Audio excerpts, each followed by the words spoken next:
the Traveler. I've been waiting for you. Whoa, looks like Jean wasn't the only one waiting for us. Klee and Kaeya are here too. Oh, it's Paimon and Miss Honorary Knight. It's been so long. Hello, Klee. Ah, look who it is. Hello, Kaeya. Been a while, but not too long. You've caught me completely off guard this time. But then again, it's always a pleasant surprise when you two show up. I can say the same for Viscid Boyo. Guess we were so excited to see Jean again that we forgot to knock. I hope we didn't startle anyone. Wait a sec. You weren't talking about anything that we're not supposed to hear, were you? Oh, so no one here ordered Good Hunter? Sorry, we must have the wrong address. What? I was just showing Paimon the way. I'll leave it to you now. Showing your guide the way?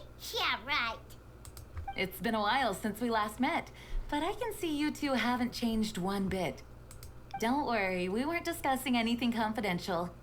In fact, we were just talking about you. Oh? Maybe we should let the star of the story explain it in their own words. Yeah, let me tell it. Of course, Klee is the center of attention. A few days ago, I was reading Todoko Tales in the solitary confinement room when all of a sudden, whoosh, a letter came flying in through the window. Flying through the window? How does a letter fly? Like a bird does. It was flapping its wings. It could even talk. What? It said, well, it was a bunch of stuff I didn't understand. You couldn't understand? Then it must have been talking about how to avoid solitary confinement. Kaeya, don't burn the child. Kaeya? Just saying.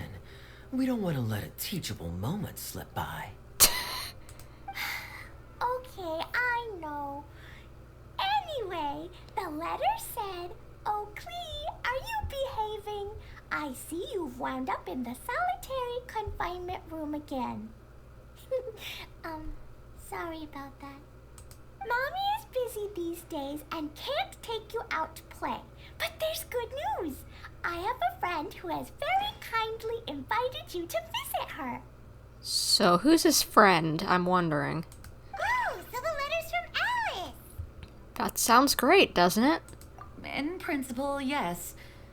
But the issue is that Alice's friend lives quite far from here. Mm-hmm. The letter says that Mom's friend lives in Sumeru. Oh, okay. I don't know who that could be. Maybe Dory? Because I know she's had interactions with Alice, supposedly. The Knights of Favonius could never agree to send Klee off to Sumeru on her own. But Klee is rather intent on taking Alice's friend up on this invitation. Yeah, I really want to go. You see? So we were wondering, who can we send with her on the journey? Preferably someone who's a reliable hero and with a history of saving Mondstadt. If you're putting me on vacation duty, I can do. Oh, so that's why you wanted to see us. I do apologize, but Klee gets along with you so well. We couldn't think of a more suitable choice. Sure, we can do that, no problem, right? Yep, we can do that. Can you really, Miss Honorary Knight? Of course, it would be my pleasure, Klee. Yay! With Miss Honorary Knight around, Klee's not afraid of anything. I thought that's how you pretty much normally were. See, I told you that she'd agree. In that case, we'll leave Klee in the trusty hands of the Traveler. And you too, Kaeya. You should join them. I was hoping he would. I noticed you quietly completed that backlog of paperwork we had. You deserve the chance to unwind a little. Oh, so you noticed. Well then, I suppose I have no reason to refuse. Great! Things will go even more smoothly with Kaeya around. Still, Sumeru is pretty far. It's gonna be a long journey. That's okay. I don't mind a long walk if it's with these two. They're the best. Don't worry. Mom's letter had a magic invite inside. What? Mom says we just have to all shout out where we want to go at the same time. And poof! We'll be there in the blink of an eye. Well, that's magical. Wow. Well, that'll definitely make things easier. It only works 3 times though, so we should only use it when we really need to. 3's plenty. 1 for the way there, 1 for the way back, and 1 extra, just for good measure. Sounds very mysterious. I still think we should use it sparingly. I would agree. You never know when it could get you out of a tight spot if something popped up. After all, we don't know the exact location of where we'll be headed, or what dangers we may encounter on the way. Here's what I suggest. Traveler, you're well connected. I'm sure you must have friends who are familiar with Sumeru. I say we start by teleporting to one of them. Good idea. Maybe we could talk to Nahida? She'd know pretty much everything about Sumeru. It'll give us a chance to test out the magic invite, and also find ourselves a local guide. That kind of makes sense. And since it has 3 uses, there's no point letting one of them go to waste. Couldn't have put it better myself, Paimon. So, do you have a particular contact in mind?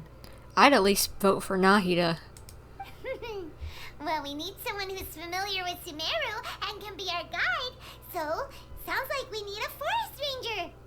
That would make sense too, so either Tainari or Collei. And everyone knows that the best place to go looking for a forest ranger is a little place called... Gandharvaville. That's the one. Maybe we can get Tainari to help us. All right, Gandharvaville it is. Okay, I'm happy wherever we go, especially with Kaeya and Miss Honorary Knight. Aww. We should be on our way then. If you'll excuse us, Acting Grandmaster. Yes, let the wind lead. I wish you a safe journey. And Klee, I know. I'll be careful, I promise. I have a feeling the response was supposed to be more like, don't blow anything up. Great. Okay, here goes nothing. Take us to... Gandharvaville. Gandharvaville. Gandharvaville. Grand Arbor Hill! Klee! Huh? No, it's not a hill. Wait! Oh no, did Klee ruin this? I'm not gonna be mad, but I am gonna be frustrated. Not at her, but just the situation.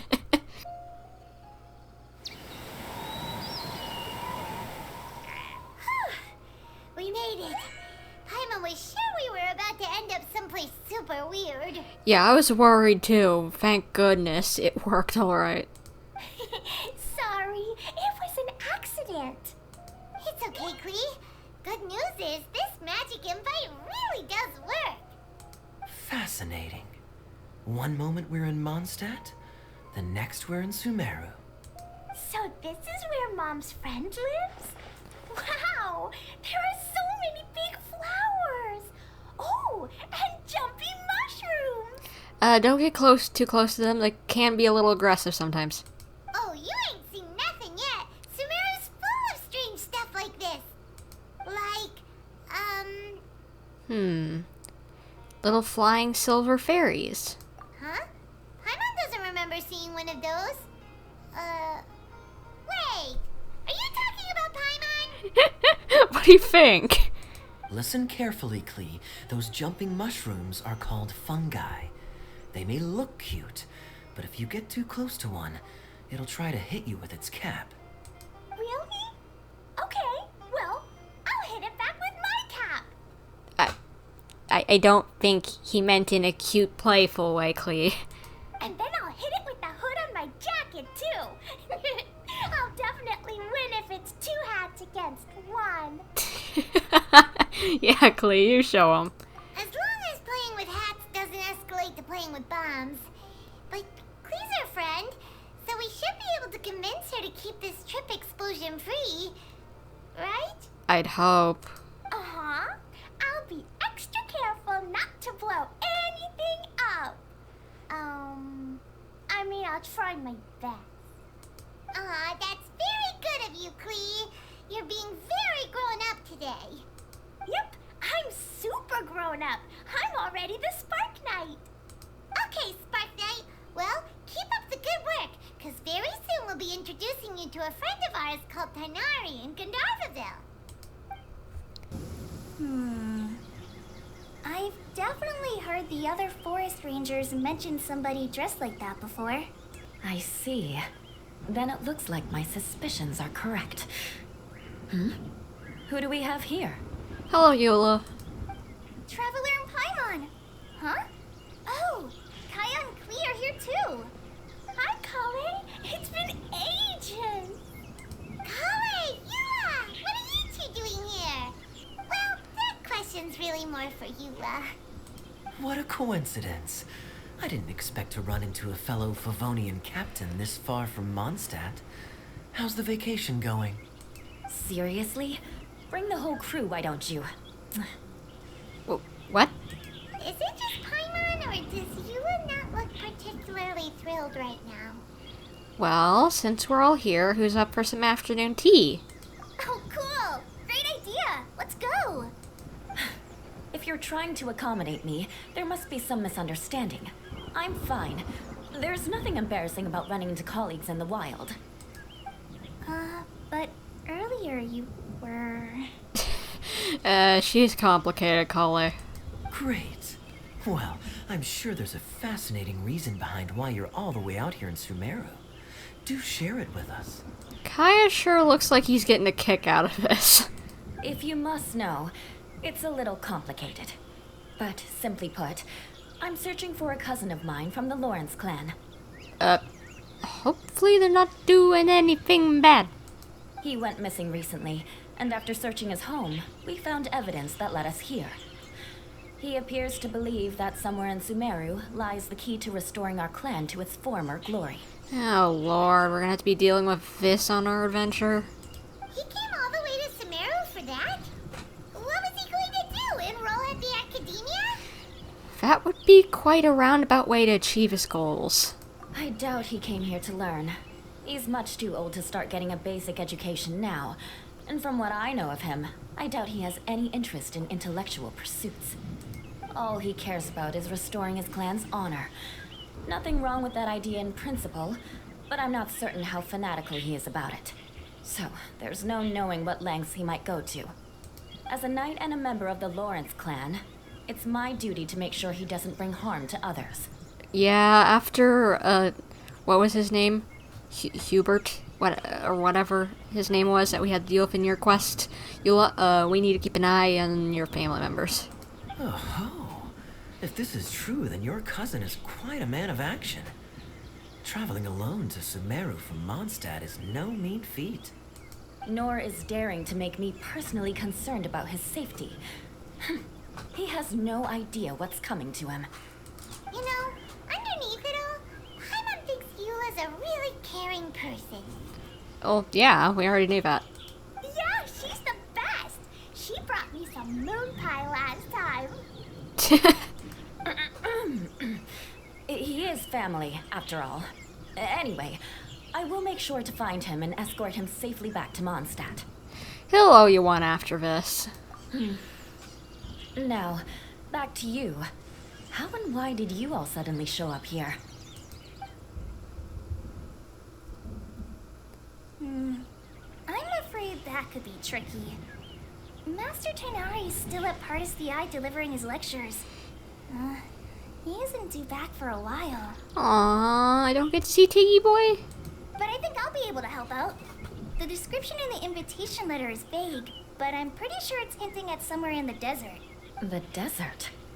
Does that mean Mom's friend is from the desert? I guess I'll call her Auntie Desert for now. I remember Mahamatra Sino once told me a strange rumor about that part of the desert. They say there's a secret domain there that can make all of your wishes come true. Huh. Wait. He said I should just call him Sino. I keep forgetting that. A domain that makes people's wishes come true. Maybe that's where her cousin went? Wow. So is it true? Does it really exist? I probably would have believed it a few years ago. But now that I'm a little older and wiser, I think it makes sense to be more skeptical about things like this. This explains a lot. The domain could well be a myth, but he probably figured he had nothing to lose. If you intend to search for this place, then please allow me to join you. Alright, that would be fun. My cousin has quite a collection of books about Sumeru desert mythology on his shelves. I highly suspect that he, too, is looking for that domain. I thought so as well. Can I come too? I think you might need me there. You can just say you want to come along for an adventure, but whatever, sure. You'll definitely need a local guide while you're in Sumeru. And I think I have what it takes to be that person. Plus, it's a forest ranger's duty to bravely lend a helping hand to others in need. We have every confidence in your abilities, Collei. Our party grows bigger and stronger still. What say you to this, Captain Klee? I think it's super cool! I read in a storybook that on your own you can only have a drop of happiness, but in a group you have a whole ocean. Aw. So I'm sure Mom's friend will be super happy if I show up to visit and bring a whole bunch of friends with me. That's the spirit. In that case, let's get the magic invite to take us there. Wait, no, I don't think that's a good idea.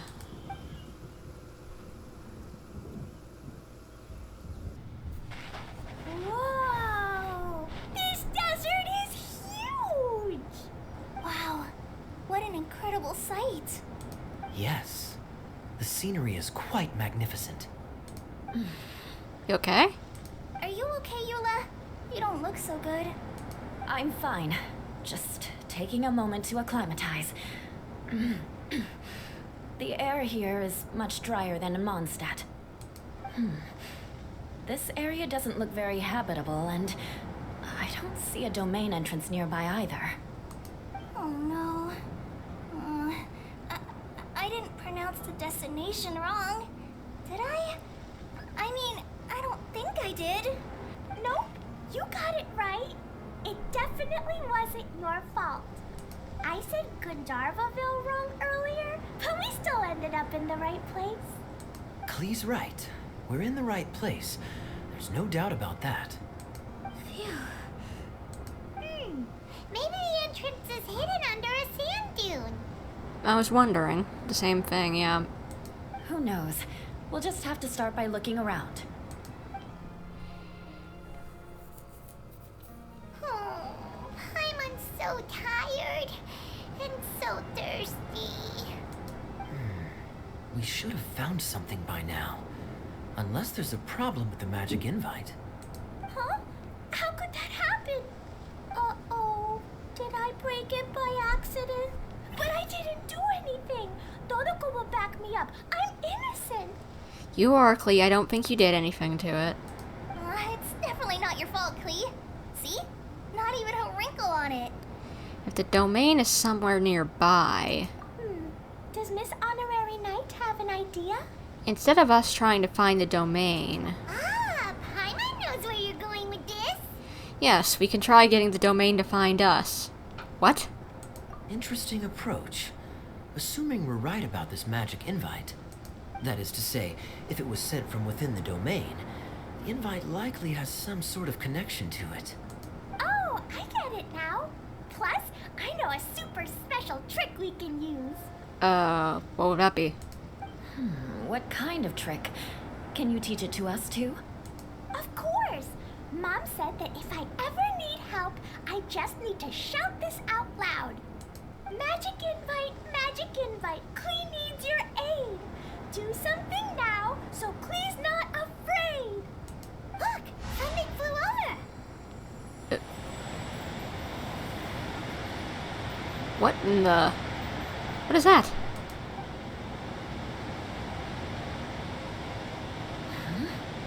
It looks like a bottle. With a lot of noise. Remarkably effective. That's one trick I'll be keeping up my sleeve in the future. You should make a note of it too, Eula. Absolutely not. It's not my style. I suppose bottles are pretty common in Sumeru mythology. So, is this supposed to be the entrance to the domain? I guess? A domain? In a bottle? Well, if there's one thing we learned in Liyue, it's never judge a True, we do have the teapot. Guess there's one way to find out if this really is the way in. Come on, reach out with your hand. Alright.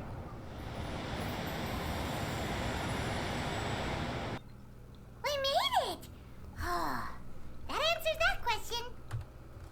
There's a path! I'm gonna take a look! Anything down Hey, here? don't run off and leave us all behind. Look! Look! There's a huge garden here! Incredible. It looked so small from the outside. The flowers look like balloons and lollipops. Everyone, I suggest that we stop here for a moment. We should take stock of our surroundings before deciding on our next course of action. Since we're in a bottle, has anyone heard the story of the magic bottle? Depends. Oh, you mean the one about King Destret and the genie in a bottle? I've read it before, but I struggled with some of the vocabulary.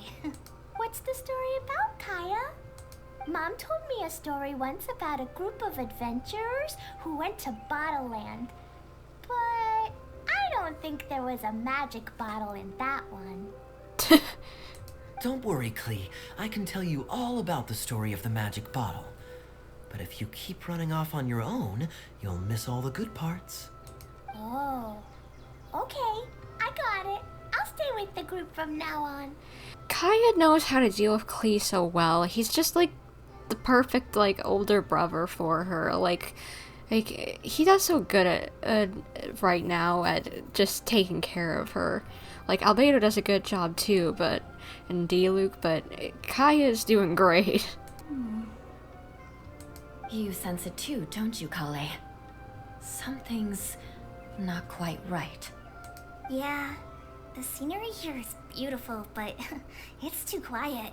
And there's no sign of Klee's Auntie Desert here anywhere. Maybe Auntie Desert lives way further down inside. This place is super big, just like Fischl's Immer Nachtreich. Oh, we still have a long way to go. Guess we won't know until we get there. Let's keep going. Hopefully we'll meet her soon. It looks like no one set foot on this road for quite some time. I agree. And the further we get, the more I feel like this place is a whole lot bigger than we imagined. Hey, there's something strange up ahead. Let's check it out. Wow, it's a big ball of water. Huh. Cool. I wonder what it feels like. Can I touch it? Maybe don't, since we don't know what it does. It's so big that we could probably pass straight through it. And what in the world? It's not that big. And that was the last we ever heard from Paimon. That's so scary. Stop giving Paimon the heebie-jeebies. Let's not touch it for now. We still don't know enough about our environment. I agree. But we can't just do nothing at all because then nothing at all will happen. I have a feeling that this could be the core that sustains this entire bottle domain. In which case, the moment we touch it, this place will instantly revert to its original size, with all of us still inside. That doesn't sound like a good thing. Yikes. Okay. Paimon won't touch it. Kaeya, are we really gonna get squished inside a bottle?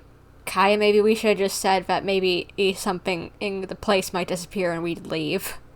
Of course not, Klee. I'm sure the real core of this domain is hidden away in a very safe place.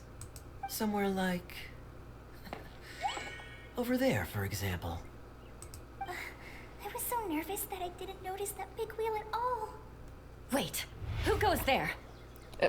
What? What are you? Are you friendly? It's the waterball monster! Ah, the waterball monster is real! I think he's friendly. It doesn't seem hostile. In fact, don't you think it looks happy to see us? Yeah, that's what I thought. Really? You sure it's not gonna gobble up Paimon whole? Yeah, I think it's confused at this point. water droplet. I think it just shook its head no. Oh dear. I don't know about anyone else, but I'm not understanding a word of this. Wait! Don't go! Wait for us! Kaeya, did you scare it off?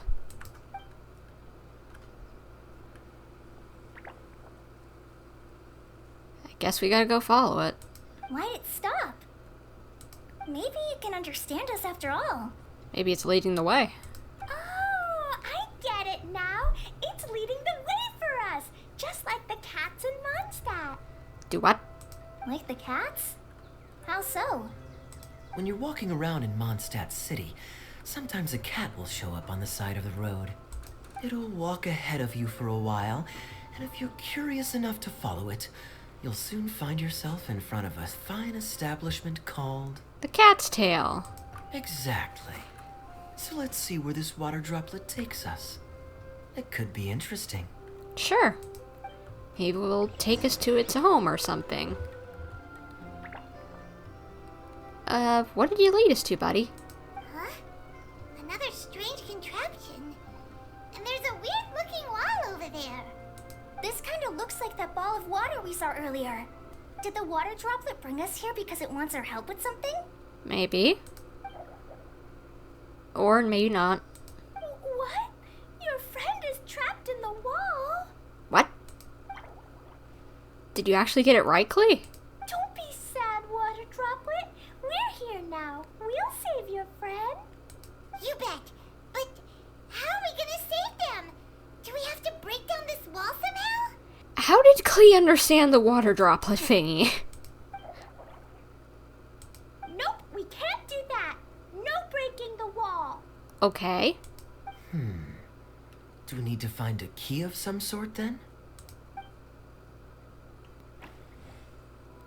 Or maybe use that thing. Oh no! Where'd it go? Look, the device has lit up. And it's projecting images onto the wall. A two-dimensional space with objects of the same composition as the device nested inside. Yep, what Kaeya said, and that's where its friend is. But how exactly do we enter the image on the wall? Maybe we just copy what the water droplet did? But what does that mean? Hold on, I think Klee's onto something. Since the water droplet appears to be the key that activated the mechanism, we may be able to follow it inside simply by touching the device. The principle is no different than how we entered this bottle domain. True. Fair enough. Okay, deep breath, then head in. It's a little platformer. You really entered the wall! Wow, another water droplet just came out from the wall. It was flat as a pancake in there, but as soon as it came out, it turned out plump and round. Guess it makes sense that the water droplet's friend is also a water droplet. Yeah. Aw, and they both do the same thing to show they're happy. Water droplet number 2 ran off. It's saying, thank you, Miss Honorary Knight. That was a huge help. It was nothing? Traveler, how do you feel after entering that two-dimensional space? Any physical side effects? Ah, the pain. I've been squished flat like a traveler pizza.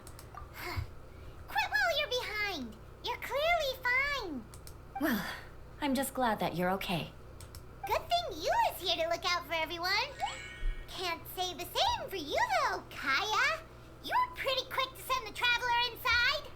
Well, hey, we're probably the most equipped to do weird stuff like that, so I don't mind. Hey now, I only suggested that because I was confident that the traveler would be fine. Water droplet, is there anyone else here besides you and your friend? I guess it doesn't know. Yep, you know, anyone who looks like me or my friends. Oh, disappeared. Oh, it ran off again. Hopefully this is a good sign. Amazing. Come on, let's follow it. Itia, the situation is now critical. Her window of opportunity to fix this is rapidly closing. I'm sure you've noticed just how much things have deteriorated in recent days. But even so... This is your home. Are you really going to let everything fall to pieces? Kokomi! Well, I live here, but it doesn't actually belong to me. Huh? Paimon knows that voice. Definitely sounds like someone we know. Anyone else who comes into this domain in the future will take one look at the ruins before them and conclude that this place was abandoned years ago. But just imagine how different things could be if you maintain this domain in perfect condition. Whoever sets foot inside would witness a magical wonderland. How did she get in here or find us? How miraculous it would feel to them to find such unimaginable beauty in the middle of a lifeless desert. Oh, you're right, General. Truly, but... Act now while you still can. You have to stand up to this and break free from your despair. Wait, why does it say General Sangonomiya with a question mark? It is her. The most important thing is to have no regrets in the end. Well, no one chooses to have regrets, do they? But I take your point. I'll try my best to stop running away. But the question remains of where to begin. Paimon's figured out who it is. Kokomi, but I'm not for sure after seeing that question mark. What in the world? Is it Miss Honorary Knight's friend from a faraway land? She's a divine priestess. A divine priestess? What's that? Is it a kind of mage? Kind of.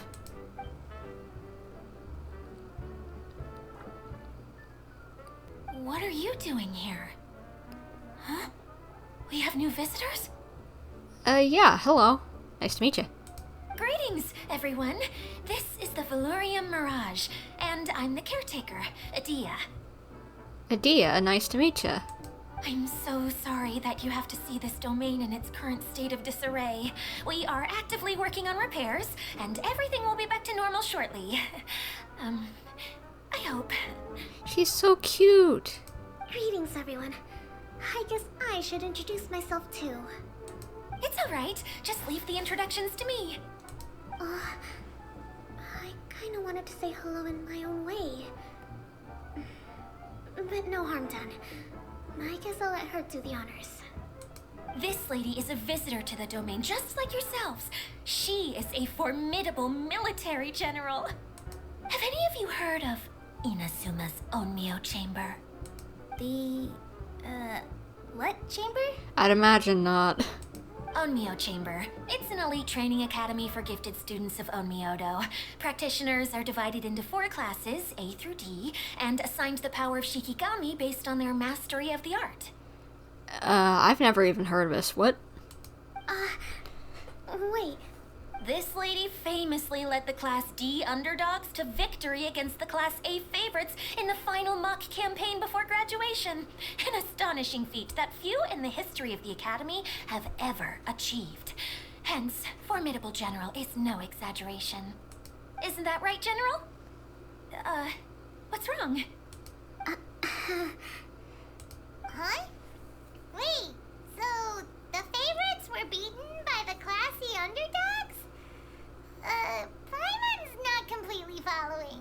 Hasn't it always been known that Kokomi, he just so happens to be, like, making it through this stuff of his general pretty well just by remarkable feat, rather than, like, that she's the smartest person on Earth?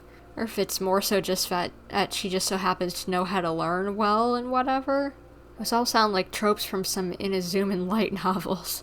That doesn't sound like the divine priestess Miss Honorary Knight was talking about. Uh-oh. Did she just get caught lying in front of someone she was trying to impress? Or maybe she uses a different identity in her private life, and this is the first time her friends are learning about it. Seems kind of embarrassing, but also kind of cool. I guess having someone else to introduce you is a good way to make an impression. Maybe I'd fit in better with everyone if I had a title too. You do have a title. You're a forest watcher. Some people call me a general, but it's just their way of showing respect. My actual name is Sangonomiya Kokomi. Huh? Oh no. Sorry, my mistake, General. I mean, Miss Sangonomiya. Call me whatever you like, Idia. The only important thing about names is knowing who's who. Oh, I get it now. It's like that story that Mom told me that time. The little bull's just like, huh? What you talking about, kid? Klee can explain. So basically, in the story, a big group of people go on an adventure to Bottleland.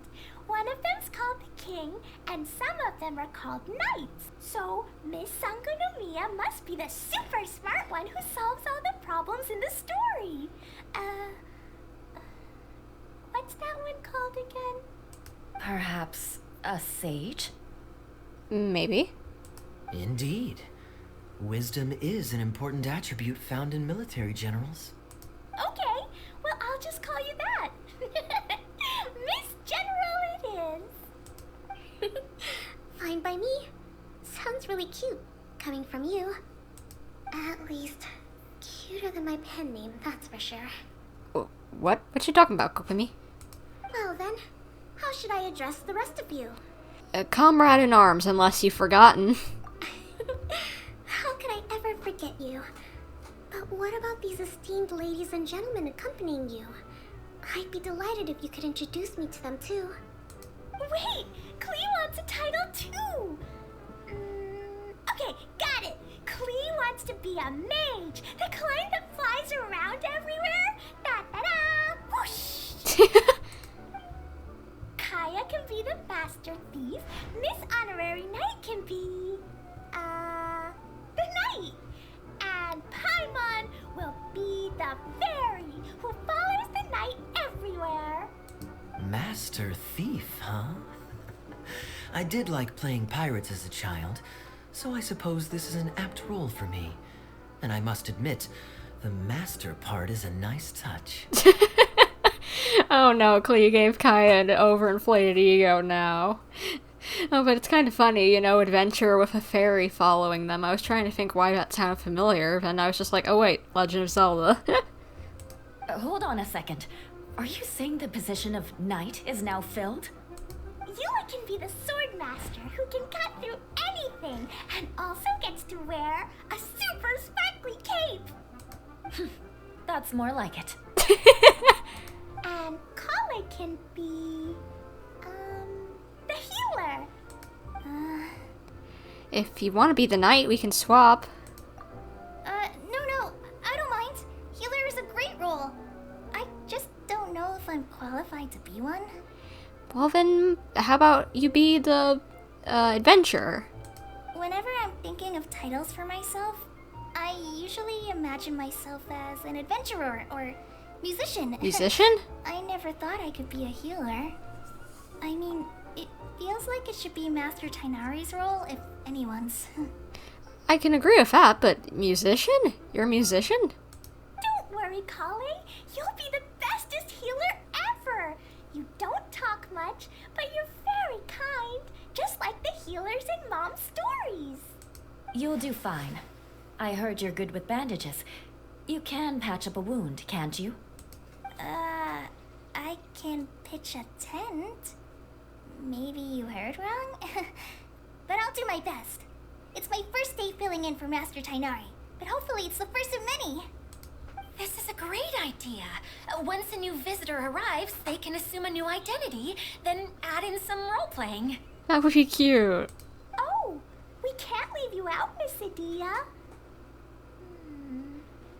There are lots of characters in Mom's stories, but you don't remind me of any of them. That's perfectly okay. I already have a role here anyway, remember? I'm the caretaker. I got it! This wasn't in any of the stories, but you can be the mascot. I guess she is kind of the mascot for this place. Mascot? Klee, maybe you could think up an even better role for Miss Adia. A mascot, you say? Isn't that a character that doesn't have to actually do anything and sits around letting everyone else do all the important work? Incredible. You've seen right through me. Oh no, Klee, I think you may have hurt her feelings. Sounds like the idea of being lazy is pretty exciting to her. The mascot serves to maintain troop morale, Idia. Don't underestimate your role. Ah, alright. I'll be the mascot then. You happy about that little water droplet? That's right. Thank you for bringing these new friends here safely. You can go off and play now. Thanks, Water Droplet. See ya. Bye-bye.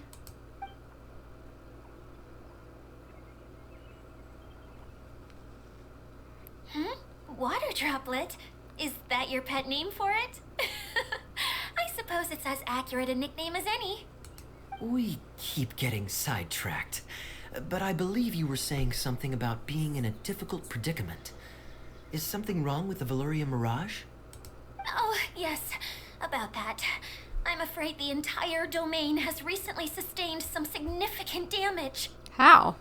It was as if the whole world was suddenly flipped upside down. A few components went missing from the core, which sustains the domain, and the impact cascaded out from there. Needless to say, many things in the Veluriyam Mirage have now stopped working. Just days after I agreed to let my friend's daughter come and visit too. When she gets here and sees the state this place is in... So you're the one who invited her. So you're a friend of Alice. Oh, so you're Mom's friend? Hi, Auntie Desert. I'm Klee. Here, I brought the magic invite, see? Huh? Wait, so you're... Look how dilated her pupils are. She must be very surprised. Yeah, and not in a good way. Mom's the one who sent me here. She's the strongest mage ever. She said that her friend lives in the desert. You live in the desert, so that must be you. Right, Auntie Desert? Ah, I see. So being a mage runs in the family. You okay, Idia? You're Alice's daughter. Oh, I just want the ground to swallow me up right now. Wait, that's it. I'll hide myself away in the core of the domain. Hide there until this all blows over. See you all in 100 years. Oh my gosh. This girl needs to take a chill pill. Don't worry, you're fine. Idia's really going through it. She's like a shriveled little forest fungus, hanging its head in shame. Collei? That's a harsh analogy. Where'd all that come from? Don't worry, Auntie Desert. Klee's here to help you. And all my friends will help too. Just take a deep breath, and then another deep breath, and all your worries will fly away. Klee's right. Many hands make light work. Yeah, don't you worry. Lady Fix-A-Lot over here has a good track record with this kind of thing. Well, I'm useless, but it looks like that won't matter with all you capable people around. Fantastic. Don't put yourself down, Idia. You're great too. Yeah. Thanks for your encouragement. Anyway, for the time being, please talk amongst yourselves. That'll give me some time to think things through and maybe make a start on, delegating. Okay. Hello, you two. Hi, Miss General. Miss Honorary Knight says that you're from Watatsumi Island. What's it like there? There must be loads of fish, right? Wait, you look kinda like a mermaid. Are there fish in your family? Kokomi, I'd be careful what you say because she likes to blow up fish. Oh, sorry to disappoint you, Miss Mage, but I'm just an ordinary human. I have lots of great stories about Watatsumi Island, though. Come on, let's enjoy the scenery while I tell you all about it. Feeling nervous, Collei? Well, it's your first time as a guide, after all. Oh, no, not at all. I'm just, still settling into the role. So I was thinking about how to talk more like Master Tainari. Well, the easiest way to imitate someone is to start with their most common turns of phrase. Oh, okay. In that case, put that mushroom down. Now, it's highly poisonous. There you go. With just a few simple words, you've captured your master's personality perfectly. Anyway, what about your role? Don't you mind being the master thief? It doesn't sound like you're one of the good guys. Maybe not. Until you factor in that I only steal from the enemy. I think that's enough to make me one of the good guys. Don't you? I'd agree. Oh, fair point, fair point. This place is so cute. Like, oh my gosh. Why did I do that again and I just noticed something? What in the heck?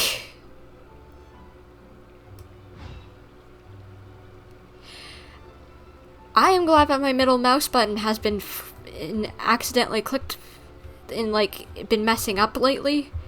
That caused those. Because I would not have noticed that. What in the world? Why are you water? Why are you water? Why are you water? Why are you hydro? Why are you water? That's weird. That's weird. Who else has visited the Veluriyam Mirage recently? There was someone from the academia who came not long ago. A Kasharawar scholar. Blonde hair. Architect, I think. He was a huge help, and redesigned many of the buildings here. Although he was always grumbling to himself, he was extremely diligent in his work. What a kind person. Was it Kaveh you're talking about? I could tell that was a sensitive soul. A lot like me. Sorry. Please pretend you didn't hear that. I'm, of course, a very strong and resilient person.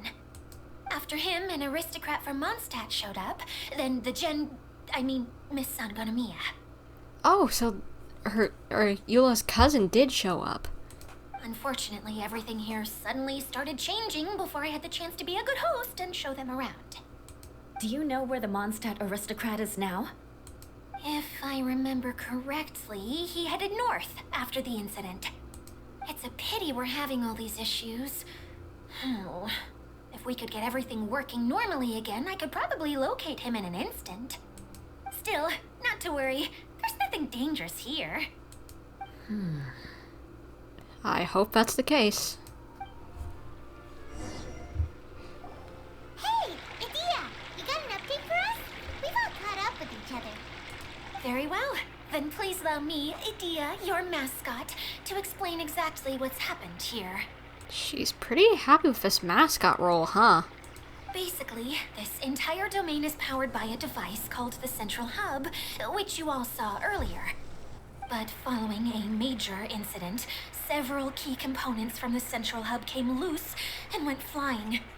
4 components, I believe, which has caused the Central Hub to stop turning. Oh, so that thing's supposed to spin? Huh. Yes, it definitely shouldn't be frozen still like it is now. At least, that's not how it was when I first got here. Oh, I've done such a terrible job of taking care of it. It's so embarrassing. Hey, everything's gonna be okay. So, we need to fix the big wheel up there. And to do that, we need to find the missing parts. Okay, fetch quest, I guess, which, not bad. Right. I do know where one of the parts is. It landed not too far away. But the rest all landed in different areas. I'm afraid you'll have to go and look for those. That's okay. Now, as the caretaker and your mascot, I shall announce your respective adventure duties. You can just be yourself if you want. No need to force the whole role-playing thing. Oh, I see. Okay, so I was thinking that maybe Swordmaster Eula and Healer Collei could investigate the northern zone, if that's okay? Fine by me. I was going to be looking for my cousin there anyway. I'll be your backup, Eula. I know you usually team up with Amber, so I'll try my best to fill her shoes. Oh? Well, this'll be fun.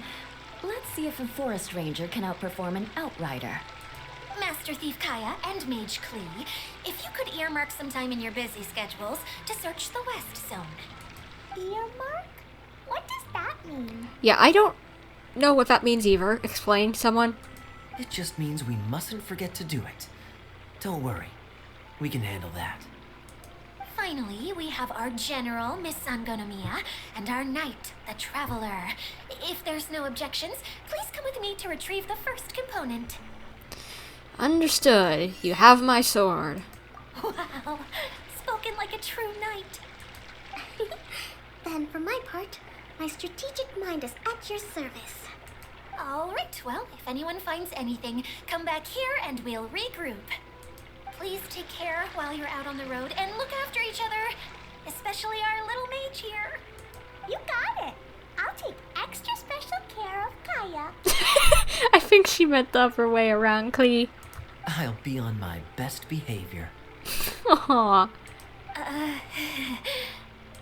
Okay, we'll leave it there for now. You two, please follow me. Hey, so Paimon's been meaning to ask, what brought you here, Kokomi? How do I get up? Oh, well, things have quieted down in Wakasumi Island for now. So I thought I'd take the chance to get out and see more of the world. You've traveled a pretty long way. Why Sumeru? I figured that I needed to venture further than usual to really broaden my horizons. Well, that's one reason anyway.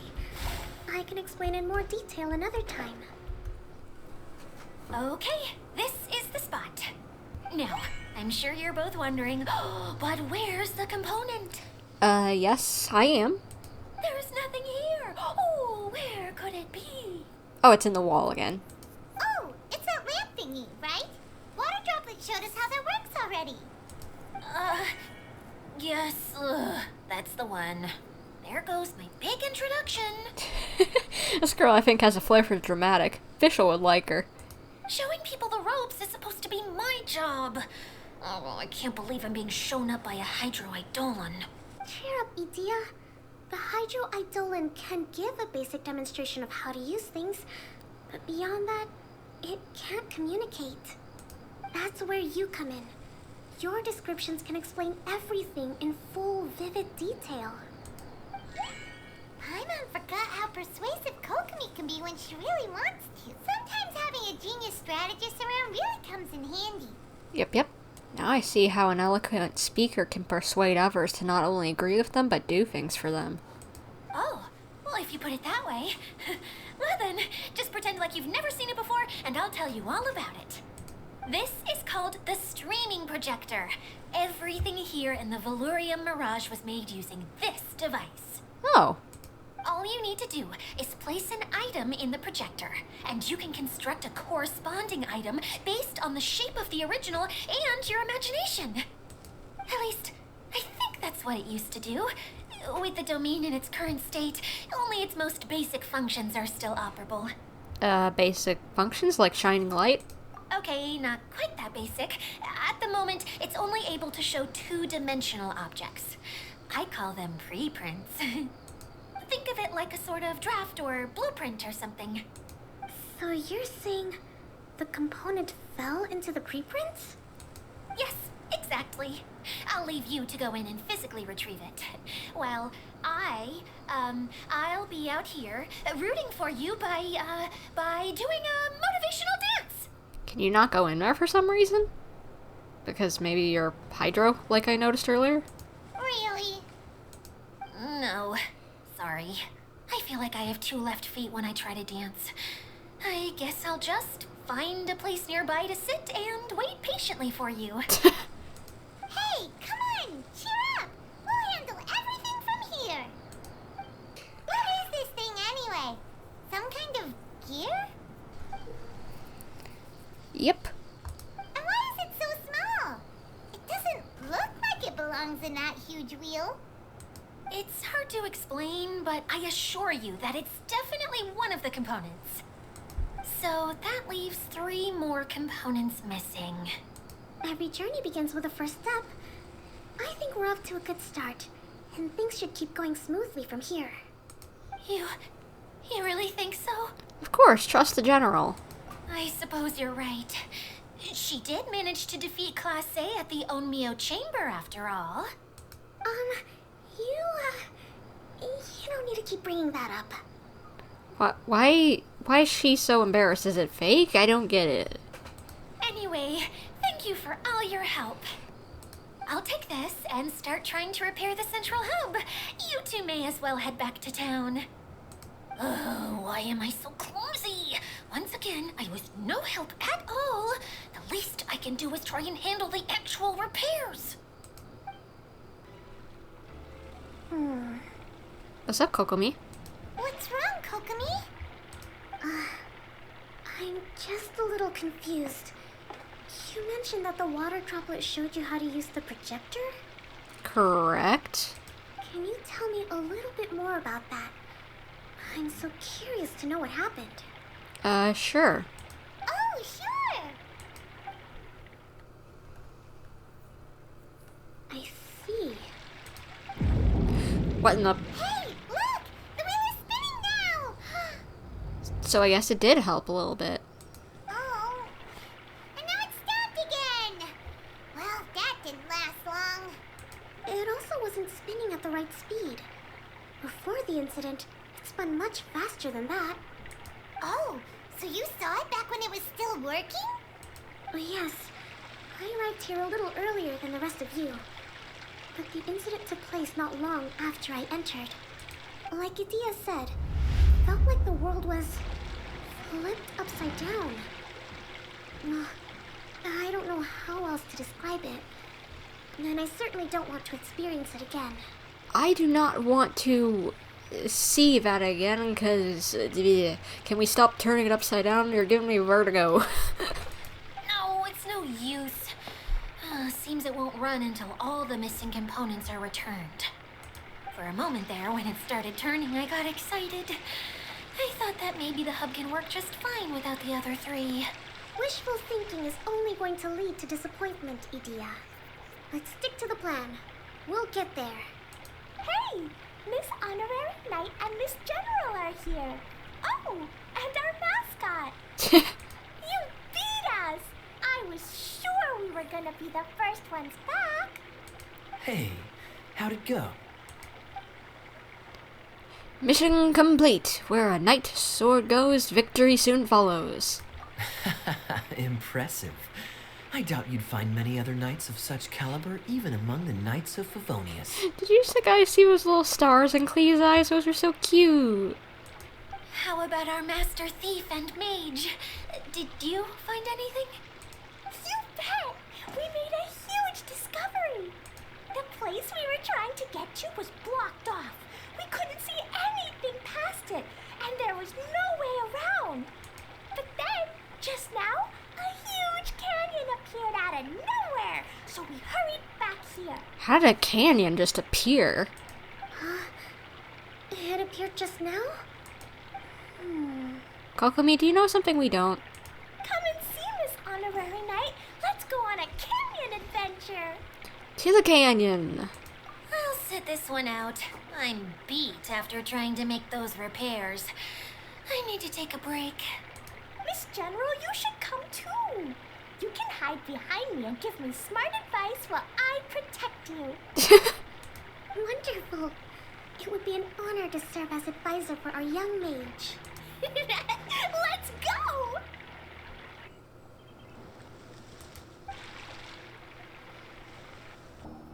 Here it is! Here it is! See? This canyon wasn't here before. Just before the canyon appeared, I heard a faint sound, like something mechanical turning. Ka-chuck, ka-chuck, ka-chuck. Could it have been the central hub? That would mean this canyon appeared after it started spinning. Huh, more areas open up after we repair stuff. Cool. Hey, you, oh. New guys, huh?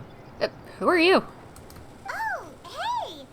Paimon didn't realize anyone else besides Adele lived here. You actually saw her? She's barely shown her face since everything started falling apart here.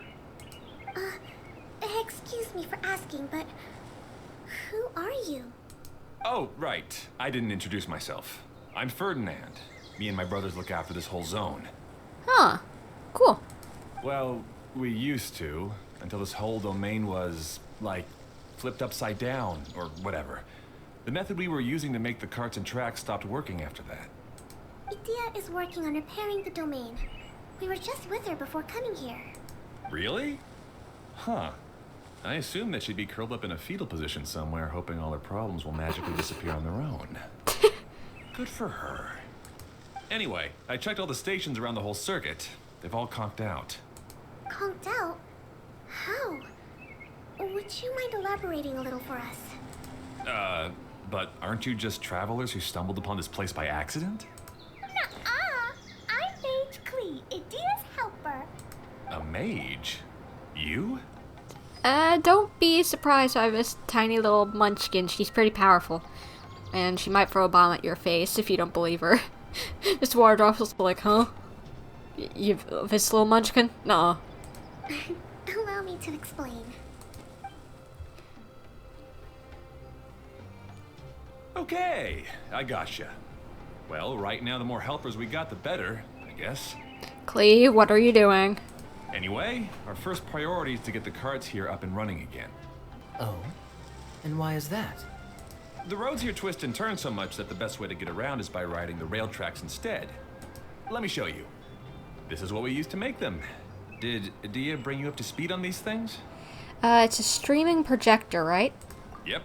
Basically, we need something that we can put inside that'll make a cart for us. Like what? Can it be anything as long as it looks like a cart? Yeah, you can put it that way. But one other thing is that it has to be compatible with the tracks. Gotcha. So, something like a sedan chair, maybe? But I'm not sure we have all the materials required to build one of those. How about you, Traveler? Any ideas? Maybe just a basic wooden cart? That would solve the issue of materials. Wood's no good. A rickety wooden cart would be too dangerous. Klee, what are you doing? Really? Hey everyone, come and see what Klee made. Ta-da! Look, I made a cart. Klee, you are incredible, girl. Wow! Amazing work, Klee! Whoa! It fits the track like a glove, too.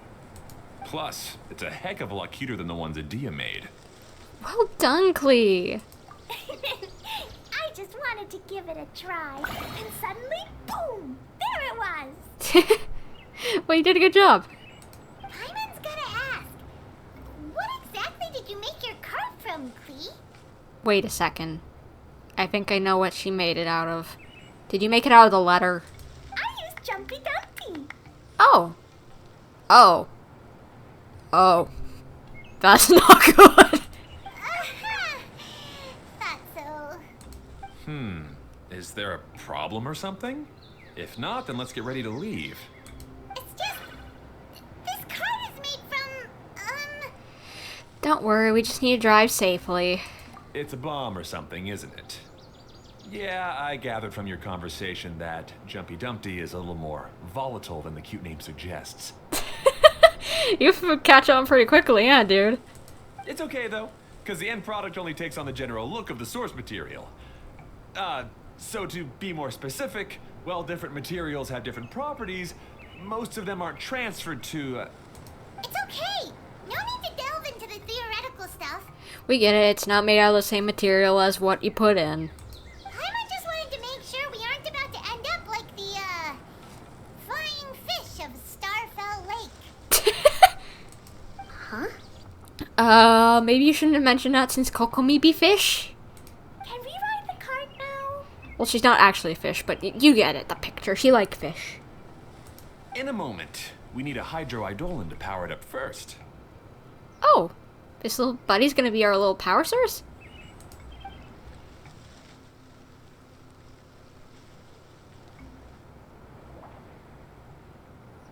Oh, he lit up the little window. That's cute.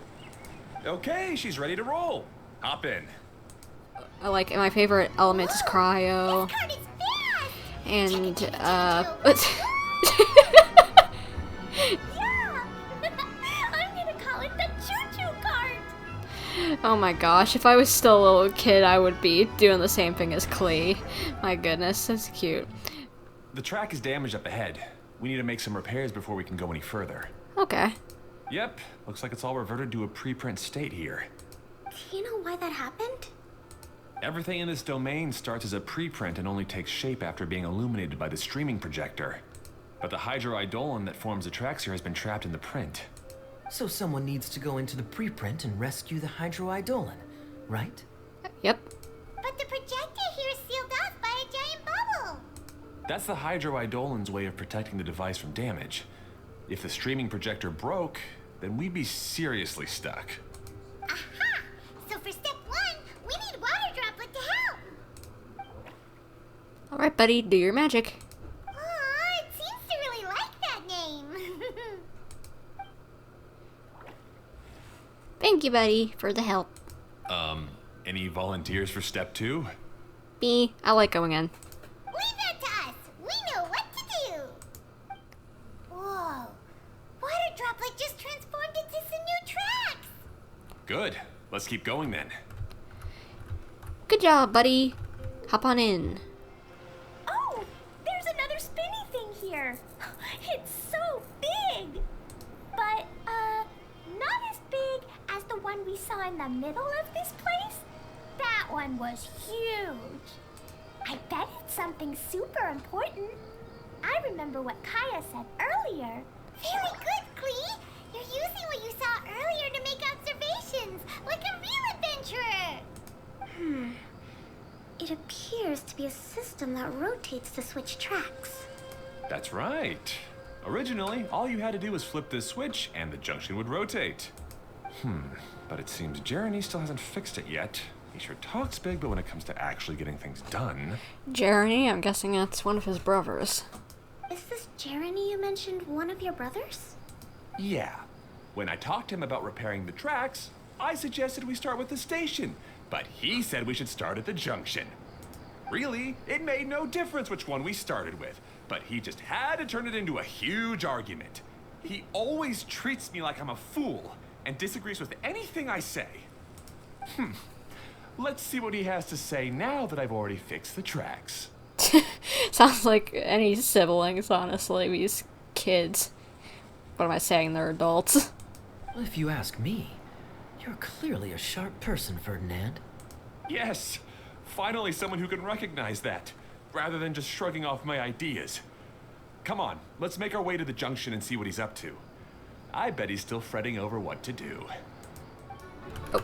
Sometimes I can't help but get angry just thinking of Jeremy. You should have seen him back in the dang it. sandstorm. Messed it I up. suggested we go east, and he argued that we should go west. You were in a sandstorm? What happened after that? We separated and each went our own way. Lucky for us, we stumbled across this domain. Otherwise, I'm sure we would have been buried in the sand. Everything will get better once we get the switcher working again. Still stuck here just as I expected. Well, did you make any progress? Didn't I already tell you? Just have the hydroidolins fix the junction and then make a new cart. After that, we can use the junction to... Wait a minute, how did you get here? It took a lot of effort for me to climb all the way up here. The answer is standing right in front of you.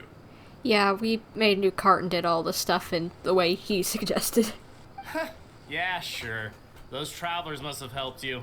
You never get anything done on your own. You always get someone else's help and then try to take the credit for yourself. You're one to talk. What have you managed to accomplish, huh? You were here just moping around all day. Whoa. They started arguing the moment they saw each other. But aren't they supposed to be brothers? Siblings do that sometimes. Not that I would really know too well since I'm an only child. Me? His brother? Hardly. What? Are you not brothers? All right, Jeremy. That's enough. Fine. I'd rather be focusing my efforts on fixing the track switch rather than arguing anyway. You should calm down too, Ferdinand. Let's all focus on the situation at hand. Any personal problems can be settled later. Fine. I'm sorry you had to see that. My name's Jeremy. I'm one of the people responsible for taking care of this area. Yeah, we've heard. I assume you're the ones who helped repair the tracks. Thank you very much. It means a lot. No need to thank us. We're just trying to help Idea restore the domain. I see. Now that you and Ferdinand brought the cart up here, we'll need the hydroidolins to fix the area below. Them again, huh? Seems the hydroidolins are really important around this place. Exactly what I've been thinking. They're like integral. Yes, of course. Not only do they keep the junction turning, they operate practically everything else in the domain too.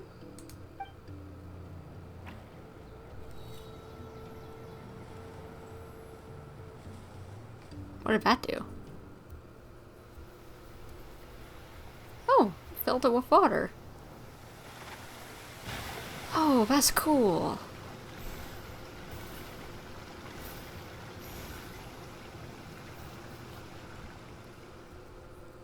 All right. Seems most of the tracks and junctions have been repaired now. Yep. So maybe it's time you give credit where credit is due, What? You think you deserve the credit? If anything, we should be thanking these travelers. You... Well, either way, you're not the one getting any credit. Well, he fixed this part at least. You're always quick to criticize my ideas and push your own, but you never actually get anything done. And what about you? Don't forget it was Hado and I who took care of the mess that one time you impulsively tried one of your brilliant ideas. Hado? Is that another one of your brothers? Speaking of Hado, wasn't he with you? I left early this morning. I assumed he'd be with you. Seriously? Couldn't you have at least looked to see where he was before you left? Hey, come on! You didn't see him either, so what's your excuse? Aw, Klee. Klee?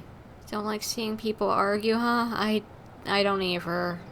I don't get it. Nobody did anything bad. Why are they arguing? Sadly just happens sometimes, but no one really wants to see it.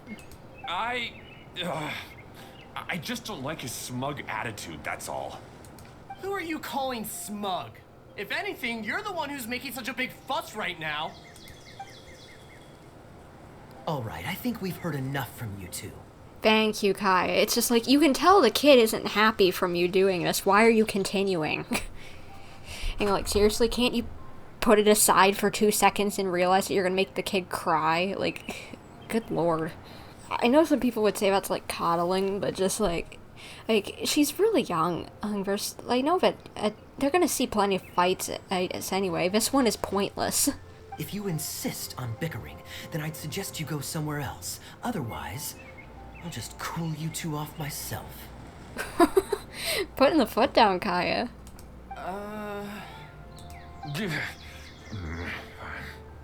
Now, come with me. I'd like to have a word with you. Uh-oh. They're in trouble. Phew. Don't be upset, Klee. There are many complicated situations in this world which don't always have a logical explanation. As a passing traveler here, it's not my place to comment on their disputes. But in my experience, family issues can be the toughest to resolve. Seems you don't like dealing with this kind of thing either, Kokomi. Understandable. But it's still not right. I don't know how to explain my feelings. I'm sorry. We've calmed down. We shouldn't argue in front of a child like that. Yeah, I honestly agree. You try to... They should have known better, but at least they stopped the problem now. We're sorry, Klee. It's okay. Back to the topic at hand. Weren't you about to go look for your brother Hado? Ah, right. Our best guess is he's somewhere around the torrential twister. We would have to use the junction to send the cart to another area. Sorry to trouble you again, but would you help us find him? As long as you promise not to argue. Oh, all right. Ah, I guess you had repaired the tracks and stations as soon as I saw a cart come zipping along. I was about to comment on how he has bags under his eyes or wrinkles. I guess he might be a bit sickly. Now that the track station and carts are all repaired, we're about ready to reopen Torrential Twister. It'll be good to see my design back in action again. You're in no condition to be out running around like this, Hado. Yeah, but these are unusual circumstances. That's true, but you should stop to think things through. Exactly. If there's anything that needs to be done, you can just let Ferdinand and I take care of it. Like that was working well. You and Ferdinand? Together? It would be a miracle for you two to do anything together without fighting.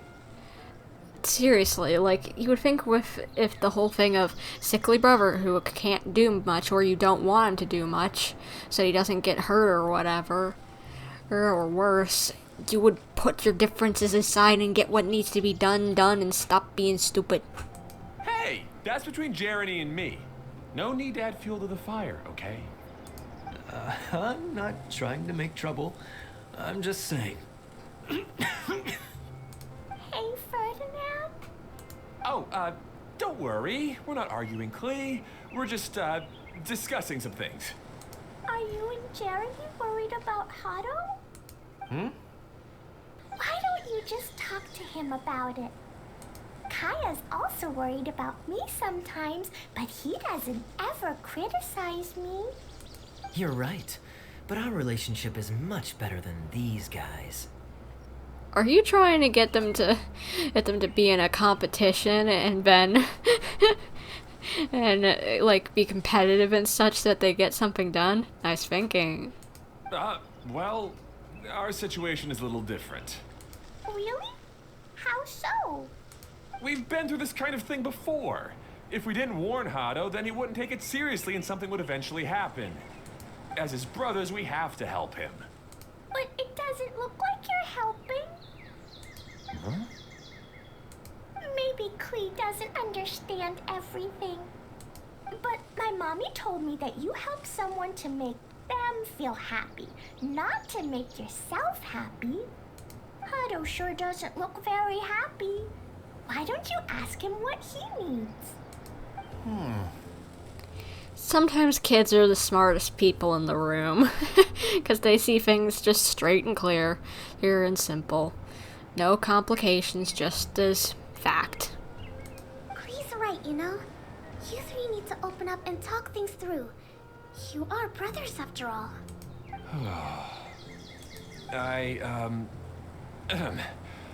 I've always cared a lot about you, Hado.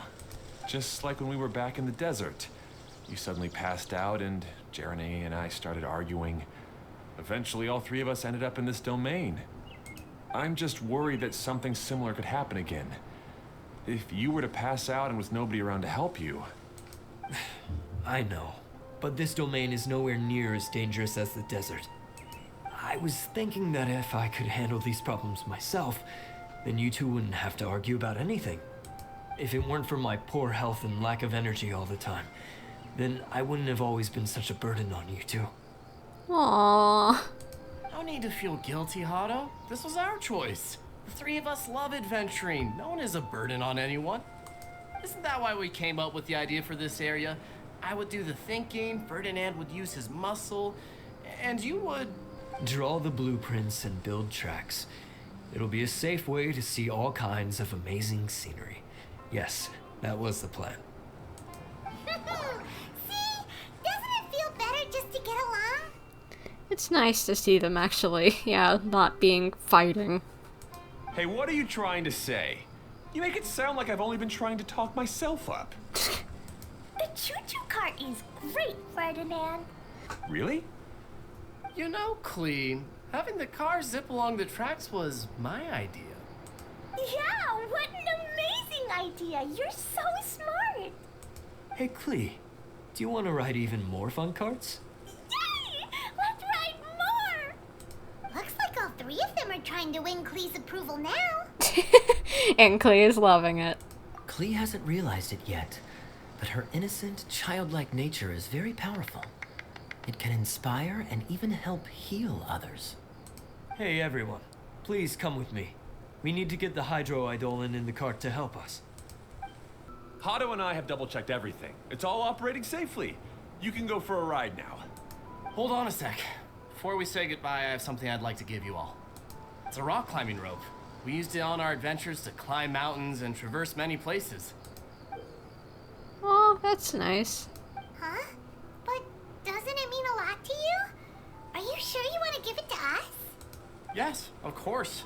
Please take it. Thanks to Klee and everyone else's help, we realized that there's a special bond that keeps us together. Even though it's invisible, it's even more important than rope. We can always hold on to it through tough situations. Aww. Huh? I helped? Yes, Klee. You were a big help. Even bigger than that huge thing in the middle of this place? Yes, much bigger. Wow, that's huge! I'm so happy. By the way, have you ever seen anything like the choo-choo cart in the outside world? I at least haven't. Nope. Today was the first time I rode anything like it. Is that so? I guess I'm not surprised. Seems you won't find Torrential Twister anywhere else. Be sure to come back and ride the choo-choo carts again while you still have the chance. Yep, I will. I definitely will, since I think I missed some rewards. I'm gonna get everything here. Now, boys. They're Hydro! What in the world, boys? What you doing? What you doing? Why you sus? Why? That's sus. That's sus. That is sus. That is so sus. Why? Be sure to come back and visit Torrential Twister again. I hope you enjoyed it. Hey, imagine if we could build our tracks all over the world. Traveling would be so much easier. Thanks again. I have a feeling we'll get along much better now that we've learned to open up to each other. I suppose some things are simpler than they appear. The real problem all along was actually us. Well, looks like Klee did do some good. Oh my. Whee! Oh, this is even higher than I expected. The drops are pretty steep too. Are you okay, Kokomi? If you're scared, just yell and let it out. We won't tell anyone. Oh, I forgot to What jump. happens Dang in it. the bottle domain stays in the bottle domain. That's so much fun. Klee can fly across the sky like a real mage now. Guess that sort of makes sense. Wait, but if being able to fly makes you a mage, what does that make Kaeya, since he's here too? Yeah, and then Paimon's also a mage. Nothing. Kaeya's just a master thief. Don't you remember, Paimon? That logic doesn't exactly make sense, but I'll just go click it, Klee. Oh, right. Guess it slipped Paimon's mind. Sorry to bother our young mage, but there's something a master thief would like to report. Do you still remember our mission? Uh-oh. I was having so much fun that I almost forgot. We're supposed to be helping Adia look for the missing components. But don't worry, I've already got one. You found one? You mean you snatched it when we weren't looking? I didn't have to go that far. In fact, the component we were searching for was actually that orange rope. If anything, you could say it came right into our hands at the right time. Let's head back and give it to Adia. Wait, what? Huh? The rope they gave us? That they've been using was a component. Like that rope that they've used in a bunch of their adventures. How is that a component? Aw, do we really have to go? Okay. Even though I want to keep playing, I know Adia is really important. And that's our wise mage. Don't worry. Tonight, you'll be able to see stars in the water and watch fish dance in the sky. Are you tired, Kokomi? Seems Kokomi's out of it after that ride. Her face is completely blank and her lip was trembling while she was speaking. Maybe we should have a rest for a while. Aw, poor thing was just probably scared of heights. We're in no rush, so just take a breather. I thought I was keeping my composure pretty well. Don't worry, my mind is always spinning. I'm used to this. We should head back to Adia. How about we hold hands, Miss General? Klee will give you energy.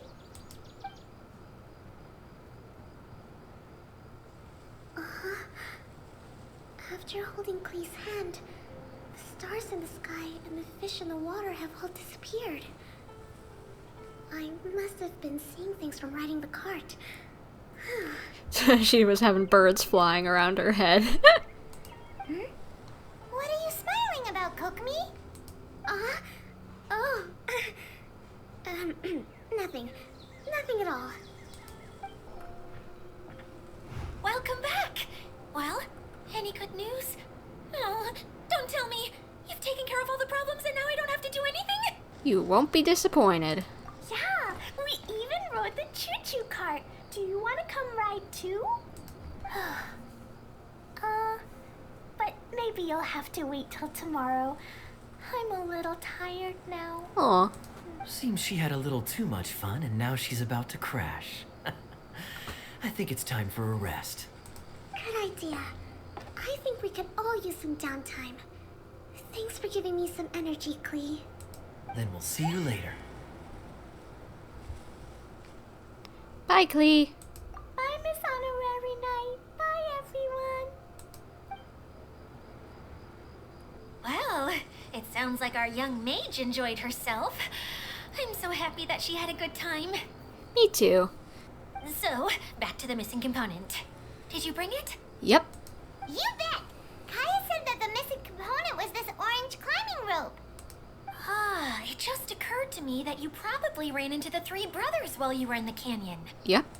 If I remember correctly, the two eldest brothers were taking their sickly younger brother on adventures when they ran into a sandstorm and ended up here. They were all arguing with one another when they first arrived, but it wasn't long before they broke down and were huddled together in tears. Aww.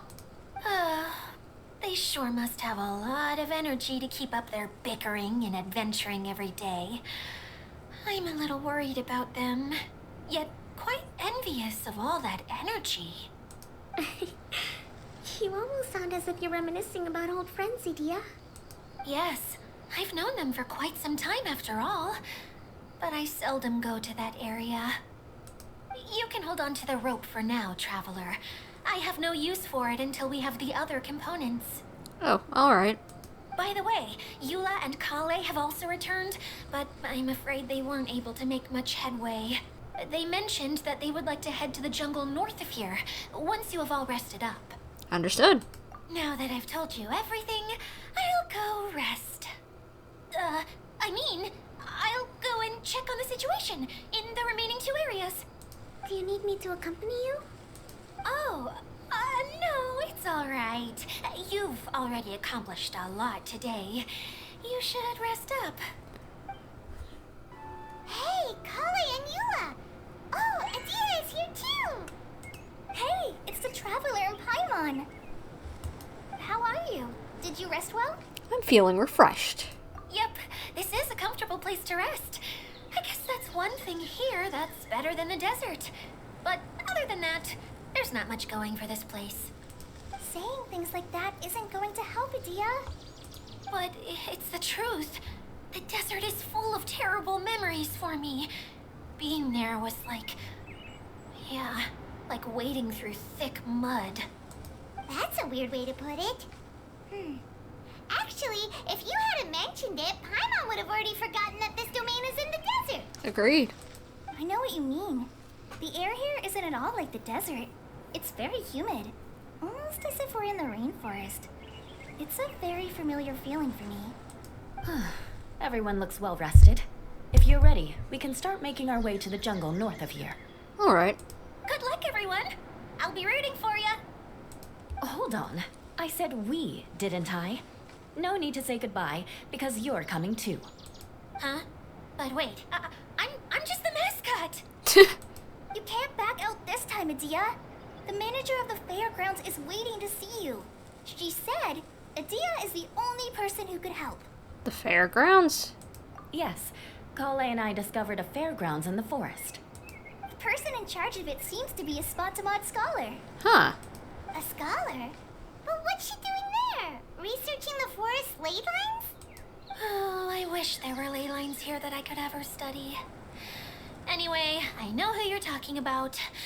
I'd better come along then. Finally, someone has arrived. Hello. Sorry to keep you waiting, Mimuna. We've brought Adia with us. Thank you, Collei. It's been quite some time since I've seen you, Idia. To be honest, I didn't think you'd actually show up. If anything, I thought you'd be curled up somewhere crying alone. Good lord, that's a burn. Hey, you shouldn't be saying things like that. Doesn't seem to be the first time Paimon's heard someone say that about Adia, though. You want to see me cry? Fine. I'll stop crying right here. No, please don't. All right, I shouldn't have said that. Now, who are these two? Hi, I'm Bumper. And Paimon is Paimon! They're reliable helpers. Lucky for you that I found them. You'd better be more careful about how you speak to them, okay? Of course. Good to meet you. You may call me Maymuna. For the sake of time, we should forego the usual pleasantries. Please follow me.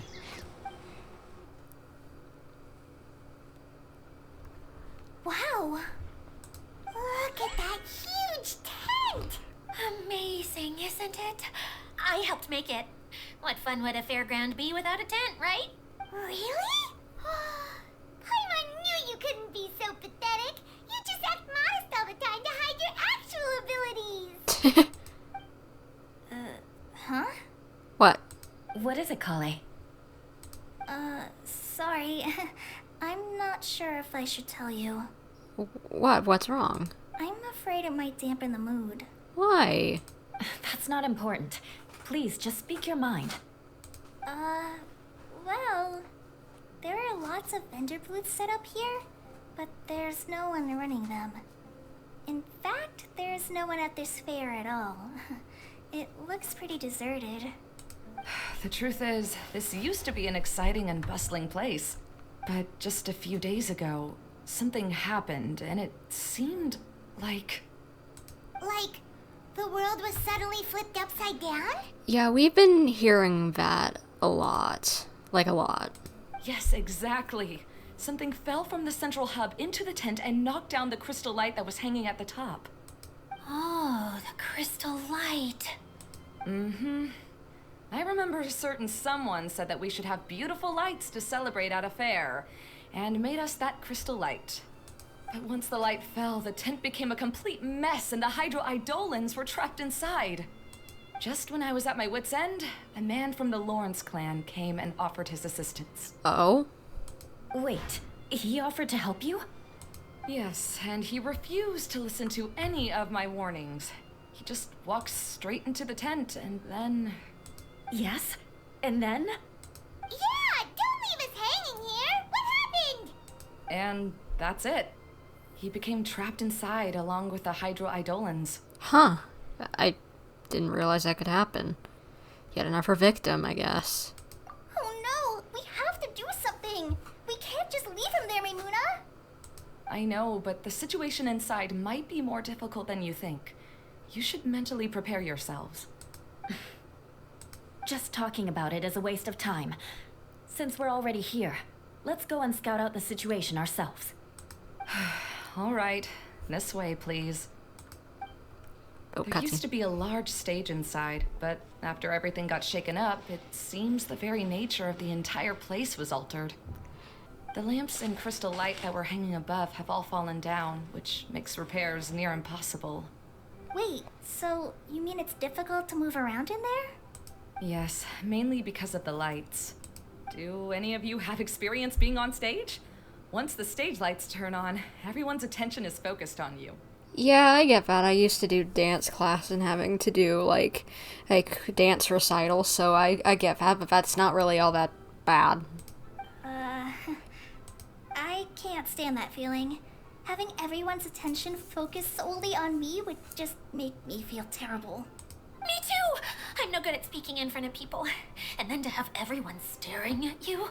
Oh, just the thought of it makes me shudder. Sounds like you have some things you haven't been able to let go of yet. Please don't laugh.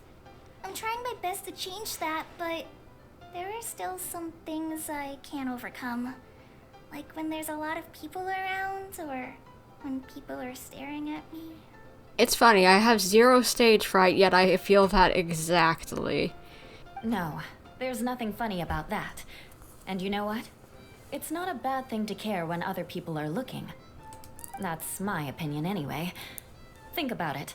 Only people who have high standards for themselves would worry about failing to meet others' expectations. True. You have many good qualities, Collei. I bet if you had to learn dance since childhood like myself, then you'd be an even better dancer than me. No way! That would be impossible. I can relate. I know exactly how she feels. Maybe we should find a time for you to learn with me. And one day, you will become an outstanding dancer too. By that time, you'll be so focused on performing your beautiful moves that you'll no longer worry about an audience watching you. I get that feeling. You're so, entranced in trying to just continue on with the routine that you forget about anyone looking at you. Wow. Eula's so passionate about this that she's practically glowing now. Really? You do that? You wouldn't think I look stupid and secretly laugh at me, would you? No, I don't think anyone here would do that. Poor baby. You really think I'm that kind of person? Fine. Vengeance will be mine. Oh, no! Of course not. Alright, please teach me. Seems there's no need for me to warn you again. Anyway, you just need to open the curtain and you'll be able to see the stage. That's one way of shining new light on the problem. Hey, Maimuna? Do you happen to know someone named Sino? No, never heard that name before. Why do you ask? Oh, never mind then. I was just thinking you two would have a lot in common. Back to the situation at hand. We should probably head into the passageway that opened now. Hello? Is anyone here? If you can hear me, please help! I'm guessing he's Eula's cousin. Oh boy. Lessig Lawrence? Who are you? Who has the audacity to utter my full name? Okay, first of all, his voice sounds familiar. Second of all, great, we gotta deal with another one of these stuck-up idiots. You sure don't look like you're in any condition to be talking like that. Yep. He's a member of the Lawrence clan, all right. Even though he's hanging on by a thread, he still insists on clinging to meaningless etiquette. You? What are you doing here? Huh. Have you come here to mock me, Eula? If you would just think for a moment, it should be pretty obvious why we are here. Yet, now you're intentionally trying to provoke me? Of course, you don't have to accept my help. After all, aristocrats are naturally superior and need no help from others. Yes, thanks for the reminder. I don't need help from the likes of you. Oh, shut up. I don't think he really means it, Eula. His tone was harsh, but he keeps glancing at you from the corner of his eyes. It's my opinion as the healer that he needs help. Okay. He's been trapped for so long that it seems he's forgotten how to hold a decent conversation. How ridiculous. Let's go. We'll leave the stage to this person who'd rather save face than save his own life. Hey, no, wait! Halt! You cannot just leave me here. We're both of the Lawrence bloodline after all. I think she's just leaving you there, bud. I think that means nothing at this point. Helping me when necessary certainly won't tarnish your prestige. If anything, my embarrassing predicament will be overshadowed by your virtuous deed.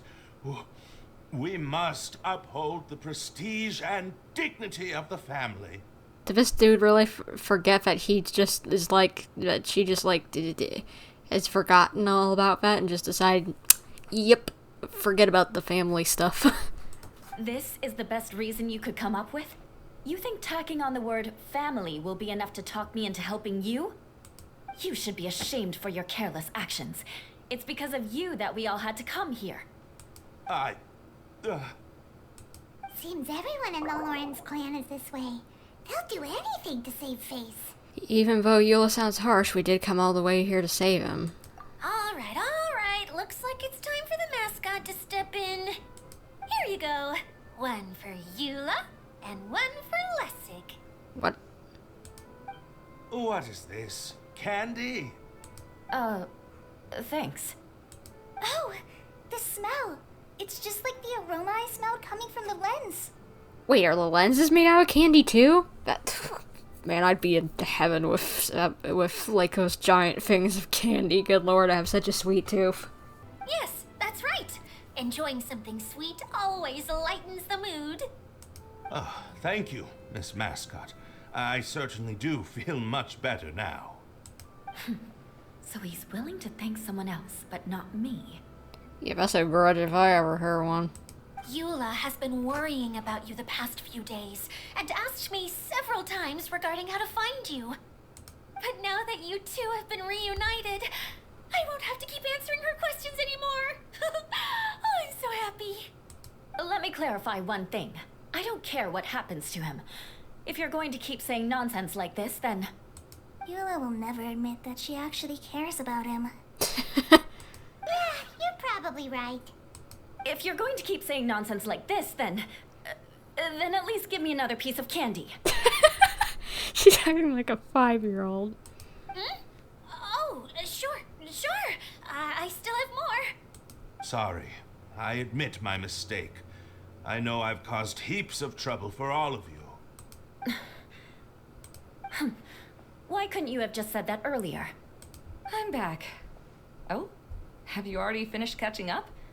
Why are you all looking at me? Oh, nothing. Don't mind us. All right, then let's clean things up here and keep working our way toward getting the crystal light fixed. Ah, there's no need to push yourself in your condition, Lessig. I'll take him and find some place for him to rest. I happen to be a little tired myself. Oh my gosh, girl, you've done almost nothing. All right, I'll leave my cousin to you then. You'd better rest up and regain your strength before we settle things, Lessig. Oh, another path has appeared. This should be the last level. Yes, don't worry. We're almost to the top of the tent. The last thing we need to do is raise the crystal light to the very top of the tent.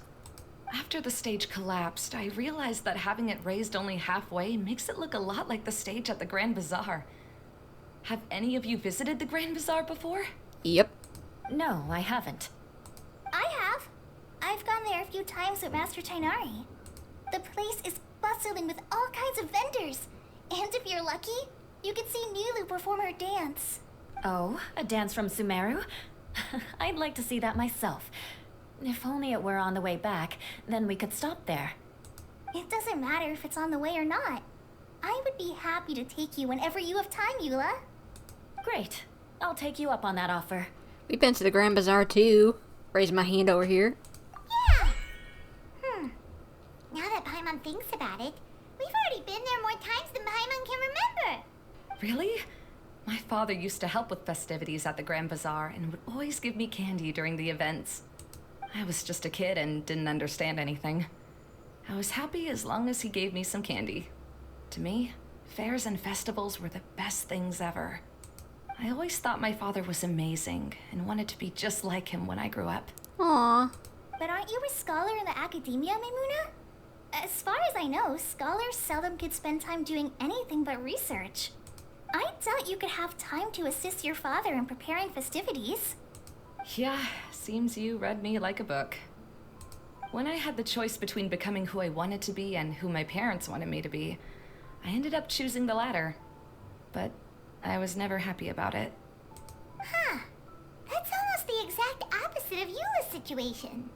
I was not thinking of that. Good catch, Paimon. You must have already realized that. Why else would you set up all the booths here and make this place like a fairgrounds? Yes, but I'm still not as happy as I imagined I would be. I realized that attending a fair and running a fair are two completely different things. The main reason my childhood was so fun and carefree is because my family worked hard. But my father knew how difficult and tiring running a fair could be, so he wanted to push me towards academics. Makes sense. But in the end, I didn't do well in either. Aww. I gave up on myself and resorted to investigating ley lines in the desert. Some things happened and then I accidentally ended up here. I finally had a chance to make my wish of running a fair come true. But after seeing everything come crashing down, I feel like I've lost the strength to go on. It's not as bad as you make it out to be, Maimuna. No need to feel so down. You have the courage to change, and you've been actively guiding us on this journey. Someone who's given up on themselves could never do these things. Oh, Collei. I understand my situation better than anyone. You don't need to try to comfort me. It's not that I'm trying to comfort you. It's just that people sometimes don't realize that their actions speak louder than words. Very true. Believe me, this is something that I learned from my time together with Eula. Oh, what are you trying to say? You care about your cousin. Oh, nothing. Now, let's get that crystal light fixed. All right.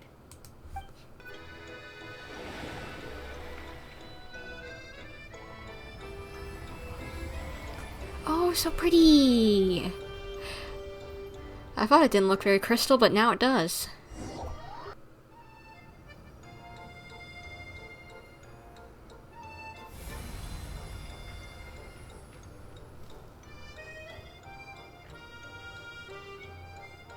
Now this place looks a whole lot more lively.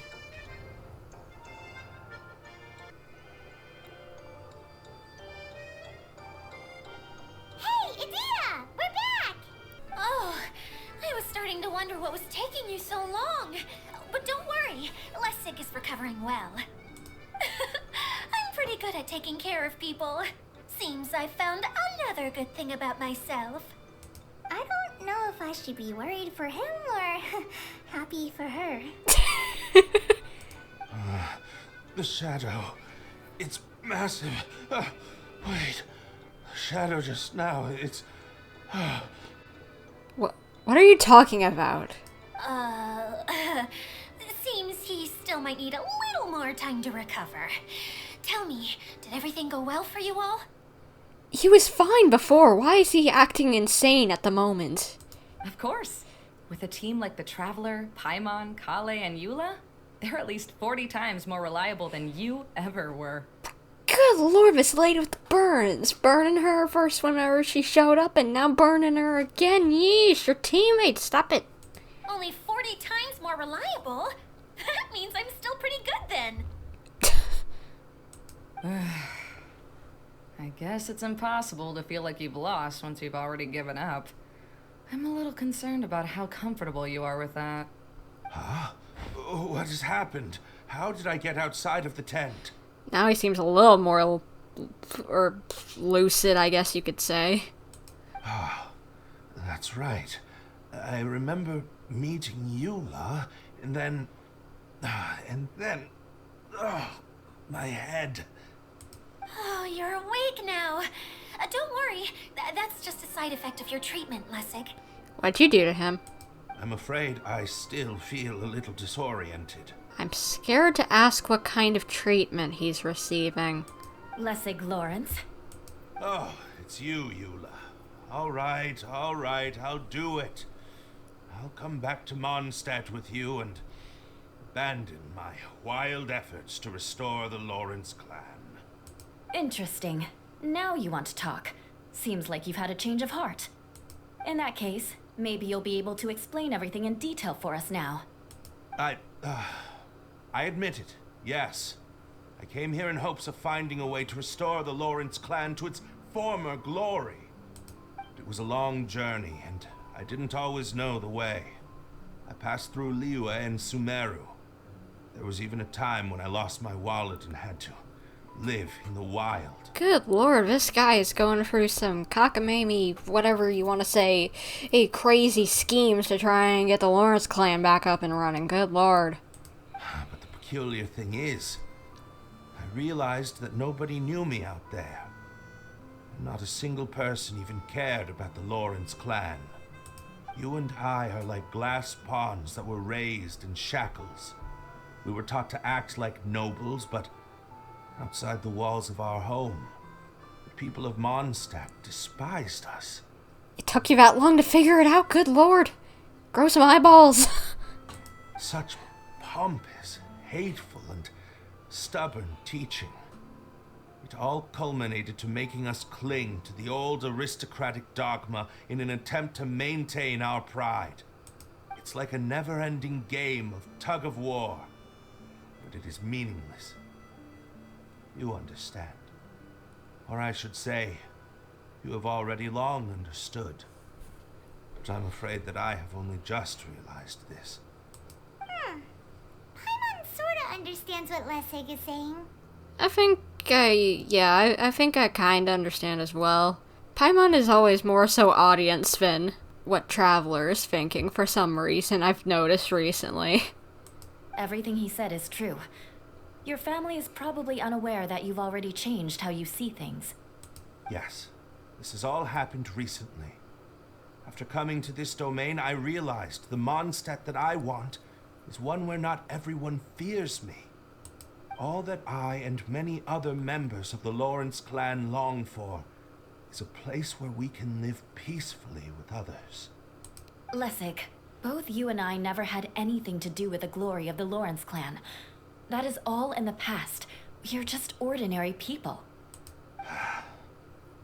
I originally planned on returning to Mondstadt after taking care of things here. I never thought you would come here. I was completely shocked, which is why I reacted like I did. I'm sorry. He actually seems like he's one of the more reasonable members of the Lawrence clan, kind of like Eula, and not Schubert or whatever his name was. I can't remember, but he was an idiot. See, people can always make different choices, and it seems that Lessig has also chosen to become someone he truly wants to be. Yes, about that. I'm afraid I haven't quite found my own purpose in life yet. That's all right. Being able to clearly choose between becoming who you want to be and who your parents wanted you to be is already a step in the right direction. How to find true happiness is probably one of the most difficult research topics of all. I have a suggestion for you, Lessig. Why don't you return to Mondstadt and tell your parents what you just told us? They'll probably try to tear me limb from limb. But what about you? Did you ever tell your family about what you think? This is something that I've been thinking about, too. Perhaps the two of us can sit down with the rest of the clan and discuss it with them. I'd love to hear how this goes. Probably pretty badly. The Lawrence clan is just like this stage. It was once home to glorious performances, but those days are now long gone. And it is time for the stage to be updated. She's so solid and tough, but also clear and open, like an ice cube. Is that why she's able to dance anytime and anywhere she wishes? Are you all done talking now? I guess. Yes, I think so. By the way, that is for you. Please take it. I found it on Lessig earlier. What is that? Wait, is that one of those candy containers from, like, the Sub-Zerus festival? That, like, the one guy had? That he gave out? If you know what I'm talking about? It kind of looks like one, at least. Oh, it's one of the missing components! Wait, so you had it all this time? Why didn't you give it to me earlier? Well, you didn't ask. All right, I admit it. I forgot about it. Okay, we'll let the Traveler hold on to it for now. Wait, this looks like... What? It looks pretty familiar. Have we seen one of these before? It's a candy box. Ah, right! I also bought a similar box at the last festival. Yes, people often use this kind of box for candy at festivals. This was one of the materials originally used to create the tent. But now that the tent has been repaired, we no longer need it. Eating the candy from the box as an adult will never be as delicious as it was when you were a kid.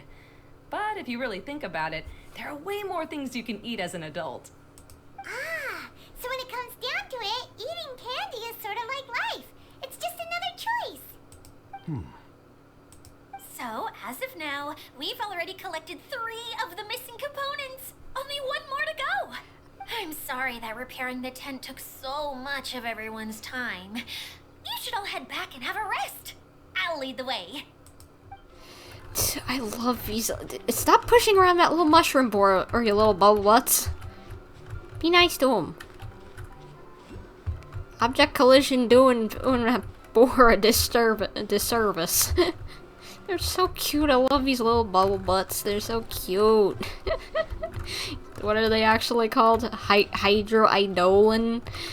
Yeah, too long of a name. Bubble butt. Bubble butt. That's what I'm gonna call them. Bubble butt. Hey, Kokomi! You're already here! Oh, you're back. I trust your adventures to the forest went smoothly? Yep, you could say that. How about you? Up to anything today? Well, I suppose it's time I told you that as the divine priestess of Watatsumi Island, I shouldn't actually be here now. What, is there some sort of work going on? Or some sort of planning that you need to be doing back at home? The truth is that a relic known as the Shinro Casket was lost from Watatsumi Island long ago. Oh? But recently, an orb matching the relic's description suddenly began emitting light, almost as if it was guiding people to it. This is what led me to find the relic's whereabouts. So you came here looking for something. That's what you meant by broadening your horizons. I wasn't lying when I said that. Goro has often told me that sitting at home reading light novels is not the best of practices, and that I should try to get out more. As I made my way from Watatsumi Island to Sumeru, I enjoyed a variety of breathtaking sights. It really is a beautiful nation. I even stayed in the rainforest for several days. I was surprised to find that the relic had ended up in the desert. I knew it was somewhere here, but I still couldn't pinpoint the exact location. Though I feel that Idia was not intentionally trying to hide anything from us, this domain does have plenty of secrets. I'm sure you've sensed that too. Yeah, whenever I look at all the people here other than the Lawrence cousin of Eula's, and their hydro, what? This is an unusual place, and Idia would suddenly become very busy from time to time, plus she knows Alice. Now that you mention it, a lot did happen today.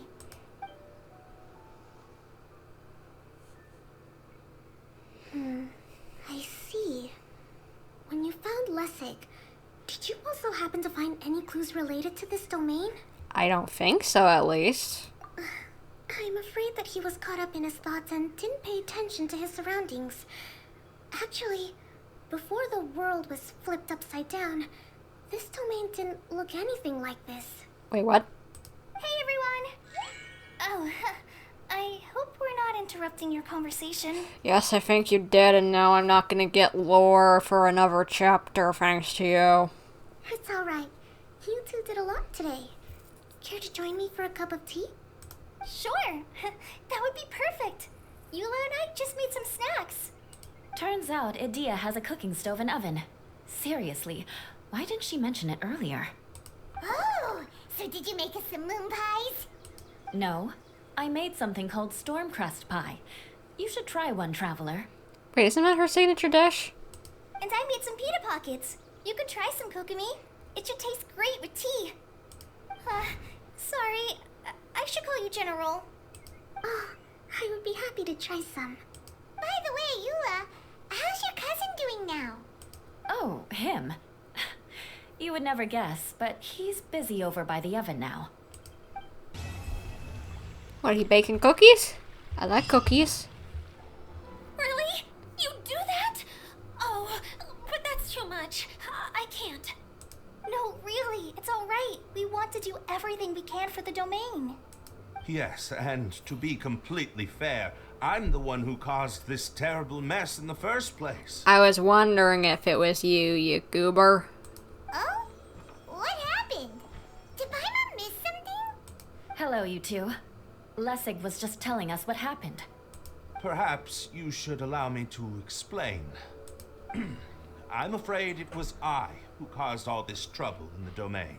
I had a feeling it was him. Somehow something told me as soon as it just like, oh, he disappeared right after the incident happened. That was just like, yep, red flag. Waving it straight over his head. You're the troublemaker. Yes, it was Lessig. To be precise, I saw a most exquisite water orb at the entrance of the domain. It reminded me of an astrolabe my grandfather gave me when I was 7 years old. Was it the one Klee almost touched that you're talking about? I was curious if it could rotate, so I reached out and touched it. Little did I know that it was the core of this entire domain. What I mean to say is, I knew something was wrong as soon as the whole place started flipping. It's not just your fault. I failed in my responsibilities as the caretaker here. Oh, I knew I should have put the core somewhere more secure. Oh my gosh, thank goodness Klee didn't touch that earlier, otherwise it would have flipped upside down again. Oh, you mean the big ball of water at the entrance? Yes, that's the one. Anyway, after giving it some thought, Lessig has offered to perform some more repairs and maintenance to help support the domain. But we were concerned he wouldn't be able to handle it all alone, so Eula and I will also stay here to lend him a hand. But don't be mistaken. I'm not doing this out of the kindness of my heart like Collei. My job is purely to monitor and ensure that Lessig doesn't cause any more trouble here. Good idea. Oh, sure. I would definitely agree with that statement after he obviously has must-push button disorder. I don't think anyone's buying that anymore, Eula. Though I do remember that Amber mentioned we should just nod and agree when you act like this.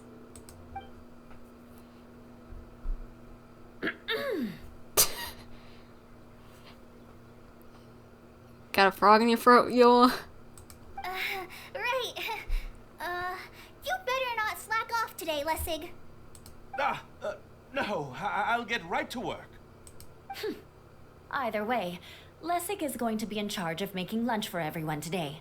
That'll give him a chance to redeem himself. Yes, I'll do my best. No need to worry. What was that? I mean, thanks everyone for giving me a chance to redeem myself. I can already feel new strength kindled inside me. Ha ha ha. No, maybe that's just the heat of the oven. What was wrong with the previous statement of just, I'll do my best, no need to worry? Like, what was wrong with that statement, Eula? Very good. But you should conserve your strength. Many parts of the domain are still in disrepair, so we have a lot to investigate. Seems Adia has a little more pep in her step after finding others to help do the work. Now that you three are situated, we can focus on what the rest of us will be doing today. I'll go gather the others. We should get ready to leave as soon as possible. Pep in her step is right, goodness. And there she goes. At least she seems to be happy. Maybe this is how it feels to be in charge.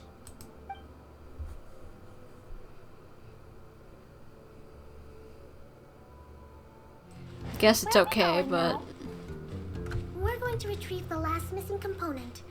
My working theory is that the director listed on the sign has it.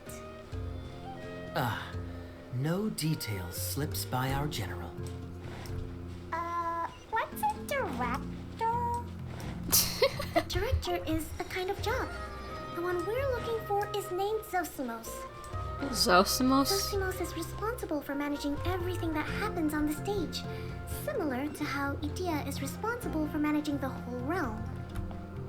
Wow! Sounds like Miss Idia must be way busier!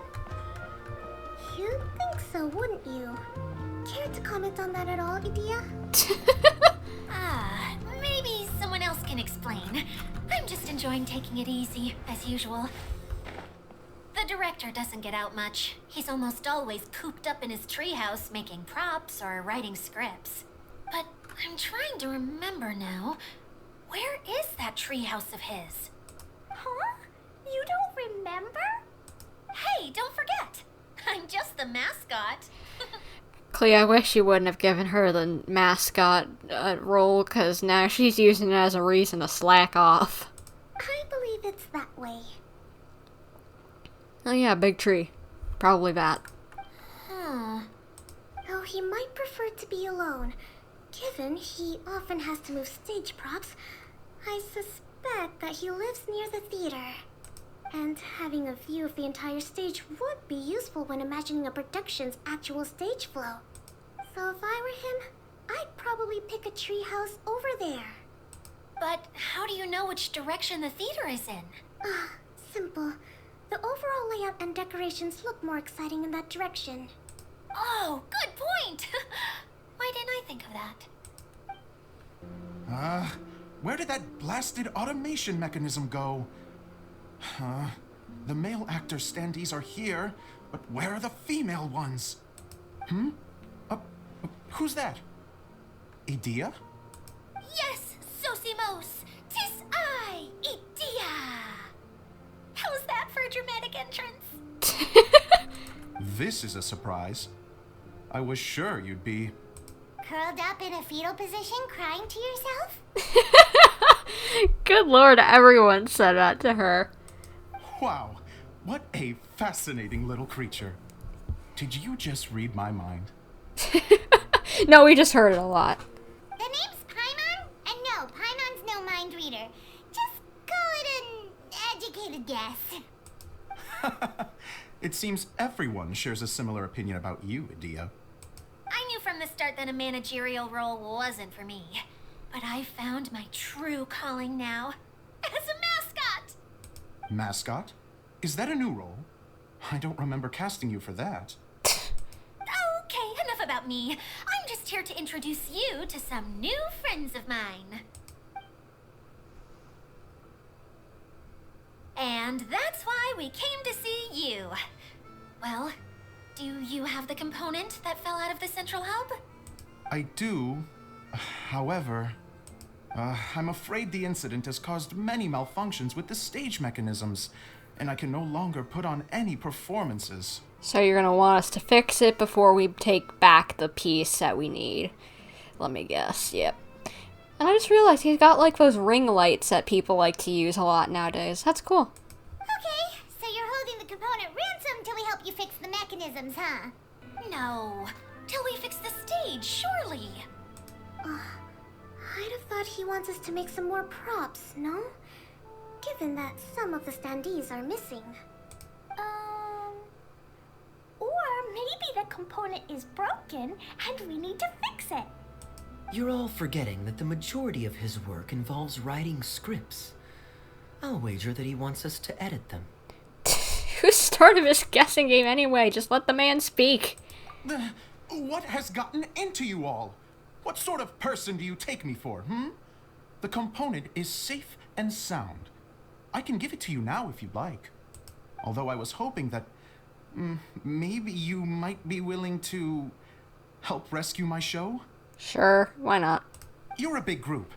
I have lots of roles to fill. It would really speed up the casting. A show? That sounds fun. I want to help. Can we? So far, so good.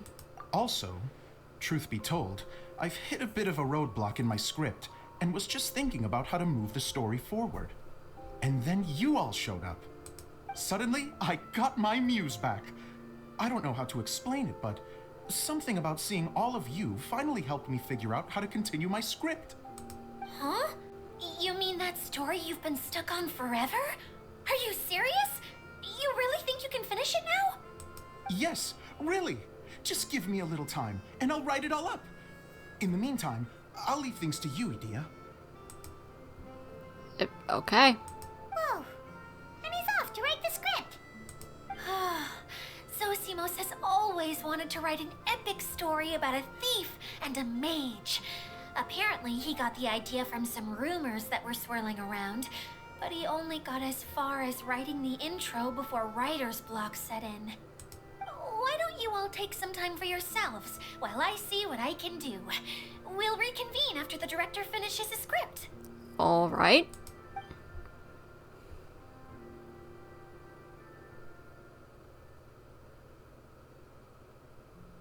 A director, my friends, is a storyteller. And the key ingredient to every good story is inspiration.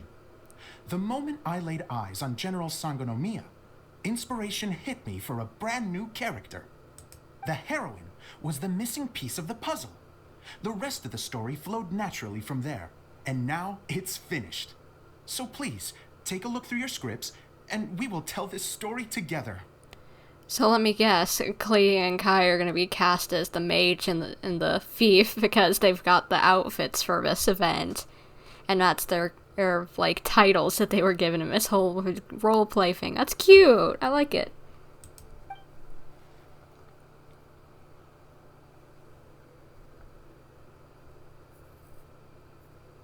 Well, is everything clear?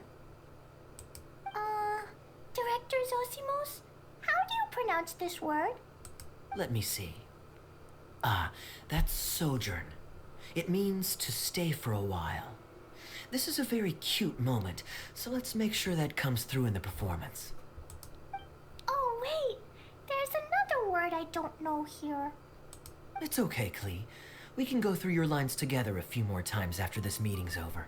Aw, he's such a good, like, big brother character. He's so cute. That would be most appreciated, Kaeya. I had a feeling about you, actually.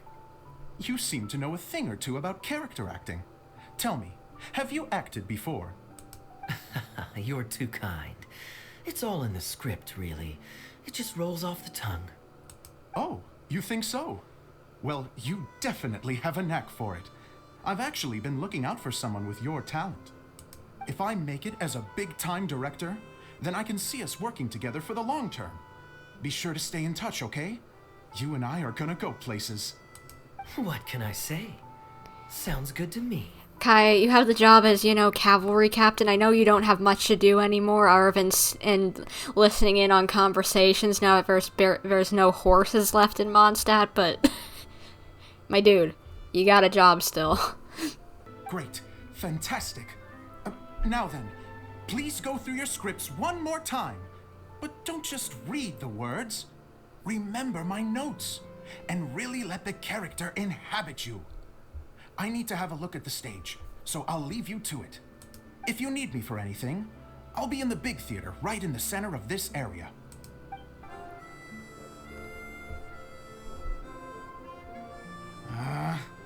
Where did it go? I put it right here. Hey, Zosimos! What you up to? Oh, it's you two. Please, come here. Feast your eyes on this stage. I designed it myself. Impressive. So, directors have to design the stage too? Oh, I'm no ordinary director. I take a more holistic approach. Directing, script writing, stage design, I do it all. Sounds like a lot of work. Edea wouldn't be able to handle that kind of job. Edea has her work cut out for her too, you know. She's my one and only member of the audience, though she often criticizes my shows. She has the gall to sit there and criticize you? Well, she just says what she thinks. You don't know how to write, or this is getting ridiculous. I think it's because I use preprints in a way that she feels goes against what they're intended for. Aww. Next time I see Edea, I think I'm gonna slap her. But even though she's my harshest critic, she's also been my biggest supporter in a lot of ways. I guess you could say she's like my agent. I'm very grateful to her. I've always dreamed of being a director, but I've never had the chance until I came here. So, what did you do before you came here? Like I said, I dreamed. From a young age, every time I came home after a show, I'd go over the story again and again in my mind. Growing up, my biggest aspiration was to be a director.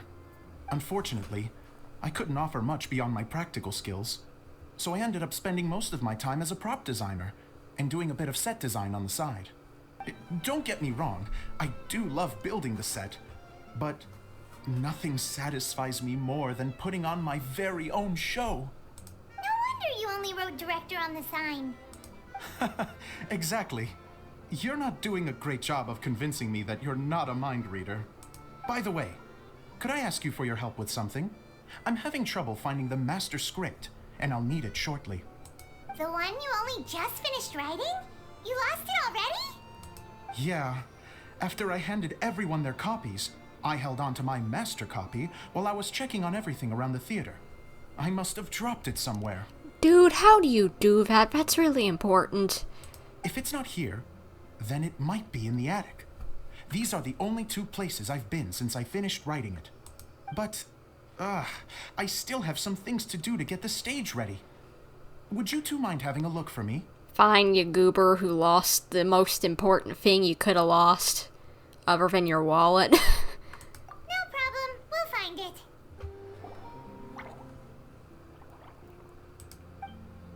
Wow. This is a lot of scripts. Well, at least thank you, Bubble Butt, for pointing these out. Looks like the water droplet has been managing them for the director. Most of them look like works in progress. Okay, well, we're looking for a master script, so... Then it should be the one that's finished. Okay, let's look for the thickest one and then check the ending. This is the only script that fits the bill. Plus, it looks pretty new. This must be the master script. Let's go give it to Director Zosimos. Zosimos, we got your script. Thank you. That's a huge help. I'm running out of time here. There's no way I'll be able to fix everything up perfectly. We may just have to wing it. Anyway, the stage is secondary. The performance is what really matters. Things can always go wrong on stage, but as long as the show goes on, it should be fine. Yeah, trust me. I did in my local church, I did vacation Bible school. Well, whenever I was younger, they still do it, but I volunteered to help out with it a lot more when I was younger.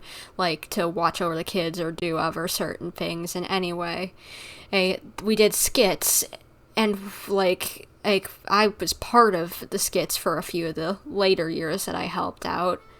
And it was so funny, because I'm not trying to laugh at someone being in pain,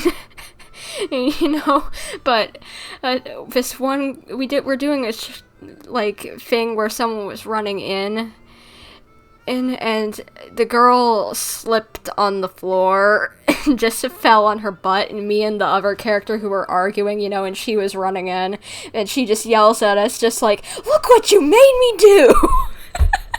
She just went along with it so well, and we're just like, sorry, miss, sorry, good day to you, miss, so sorry about that, and just went off without a hitch, and it was even funnier and if it didn't have that mess up, which is great, since, kids aren't going to pay much attention to whatever kind of life lesson you're trying to teach about be nice to people or whatever, or if they aren't laughing occasionally. You don't sound very confident in what you're saying. It's true. I realize now that a show is the art of the unknown. Even if you have the same actors performing on the same stage, the performance will be slightly different every time. Those subtle differences are what make each performance special. You have a point, but I'm not completely convinced. Okay. One last request. Traveler, you can enter the preprints, yes? Yeah. The truth is that my sets are composed entirely of preprints. First, I use materials to make the objects. Then I take those objects and turn them into the preprint. Now, of course, preprints are really meant for making objects to furnish the domain.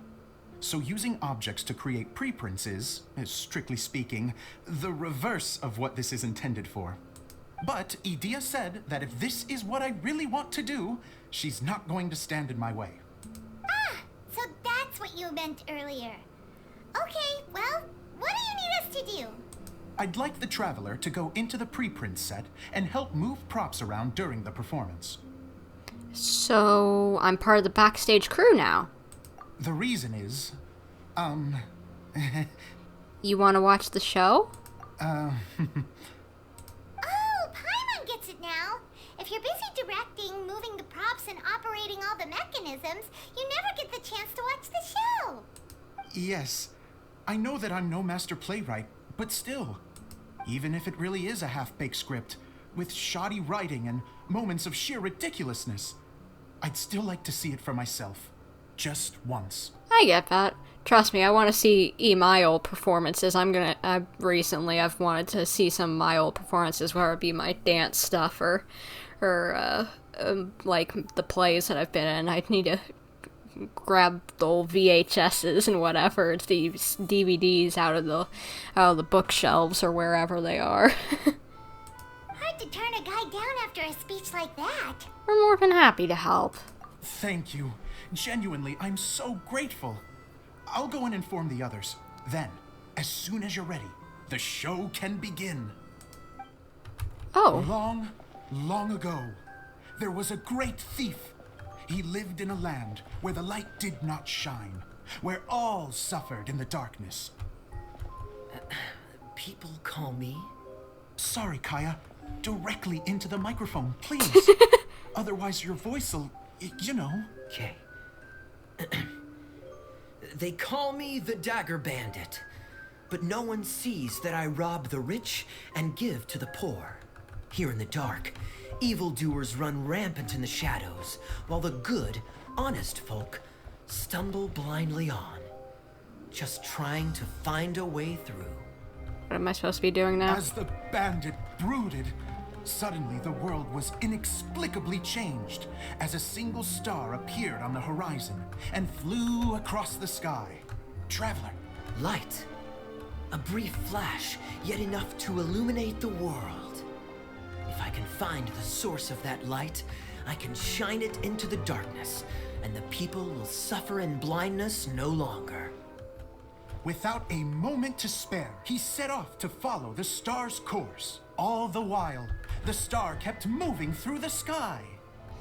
It's so funny, that little character doesn't look anything like Kaeya over in the costume, but... Looks like I have to go through the desert.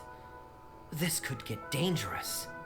If everything he'd heard was to be believed, the desert ahead was a no-man's land filled with horrors. Worse still, the star had landed in the most difficult-to-reach location, surrounded by sheer cliffs, but he was determined to press onward. I've come this far, and I'm not about to turn back now. Oh, I think I get it. It's like a puppet show rather than an actual, like, stage play. The Dagger Bandit trekked deep into the desert wasteland. Yet when he finally arrived at his destination, he found not a fallen star, but a young girl, dressed in white. How strange. I'm positive this is where the star landed. Young lady, do you know where the light has gone? The girl replied, Traveler from afar, the light you seek is only a bottled flame. But the flame has now died, and its light is long gone. A bottled flame? Yes, it was a gift from another. And so, the girl began to tell the story of how the bottle came into her possession. It's funny with Kokomi The voicing girl someone who looks hailed like from a Idia. kingdom that sat atop the waterfalls. But when the reigning dynasty fell and a new one seized power, she and her people fled for their lives. A thick fog began to fill the air as she made her way through the forest, and dense thickets tried to block her path. If I only had a lamp to guide me through this wretched forest, then I could survive. With scratches covering her arms and legs, the girl pressed through the pain and made her way forward. The road ahead was arduous, but she was determined to press onward. I've come this far, and I'm not about to turn back now.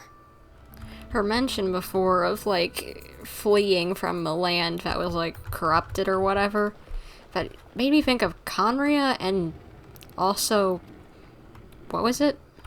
The,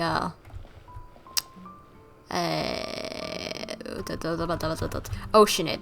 Oceanid. Made me think of Oceanid. But just as she was drawing near her destination, a huge stretch of thorns and brambles suddenly came into view. Despair set in and began to weigh on her heart. If only someone could help me, I would give anything in return. The girl's heartfelt wish in her moment of desperation did not go unheard. Wait! There's no mechanism for the final thicket! Ugh, I must have forgotten to check those boards. Oh. According to the story, those thickets should be gone from the stage now, right? Yes, total oversight on my part. What a pain. I can help. Traveler, catch. What am I supposed to catch? Oh. It's a Jumpy Dumpty! Well, it worked. The girl's heartfelt wish did not go unheard, for a Jumpy Dumpty who was passing by helped to clear a path for her. Oh, thank you, Jumpy Dumpty. And so the girl continued her journey deeper into the forest. But what she found there was not a lamp, but a mage glowing with fire. So, just to clarify, it was supposed to be the mage who helped burn a path through the thicket. Save it for the end, man! The mage took pity on the girl and handed her a bottle. Then, the mage began to tell the story of how the bottle came into her possession. The fiery mage had an adventurous spirit and enjoyed taking long journeys. On one such journey, while taking rest in an oasis, she found a beautiful bottle by a crescent-shaped lake. Klee, quick, get in the light. She was an extraordinary Cute. mage with the power to grant people their wishes. She turned the bottle into a thing of equally extraordinary power. But the only place that it could make wishes come true was inside of the bottle. Oh me, oh my, look at this wonderful bottle of mine. It could make a fine toy. But better still, a sojourner's home. The fiery mage blew into the bottle, allowing it to grant one single wish outside its glass walls. Oh, am I supposed to blow into it? Wow, it lit up. A flame was kindled within the bottle, and it began to glow a fiery red, just like the mage herself.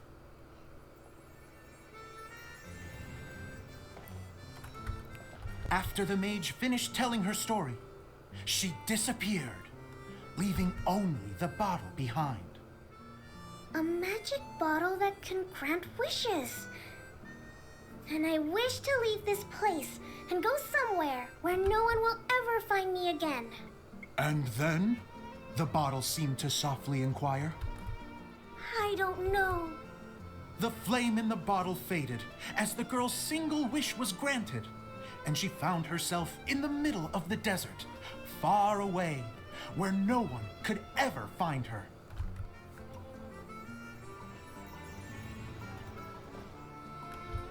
When the dagger bandit listened to her story, he sighed in disappointment that the flame with the power to grant wishes outside of the bottle had already died.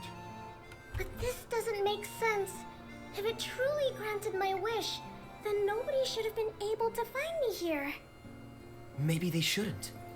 The desert is difficult and dangerous to navigate, but I was determined to make it, no matter what.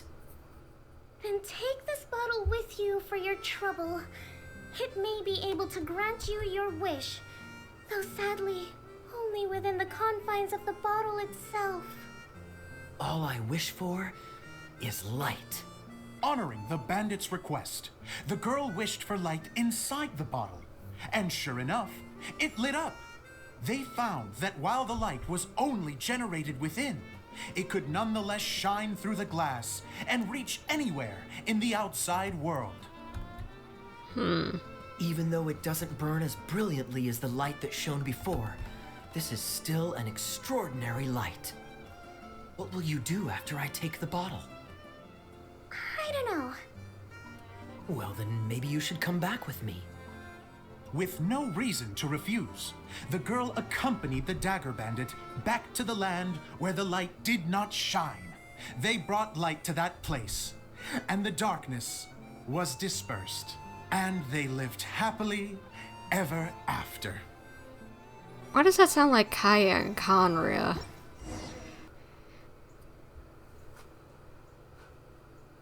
And we're done! Seems the show went pretty well. I'd say it went alright. It was a little slow, but that's okay. Klee, you look so adorable! Miss Honorary Knight,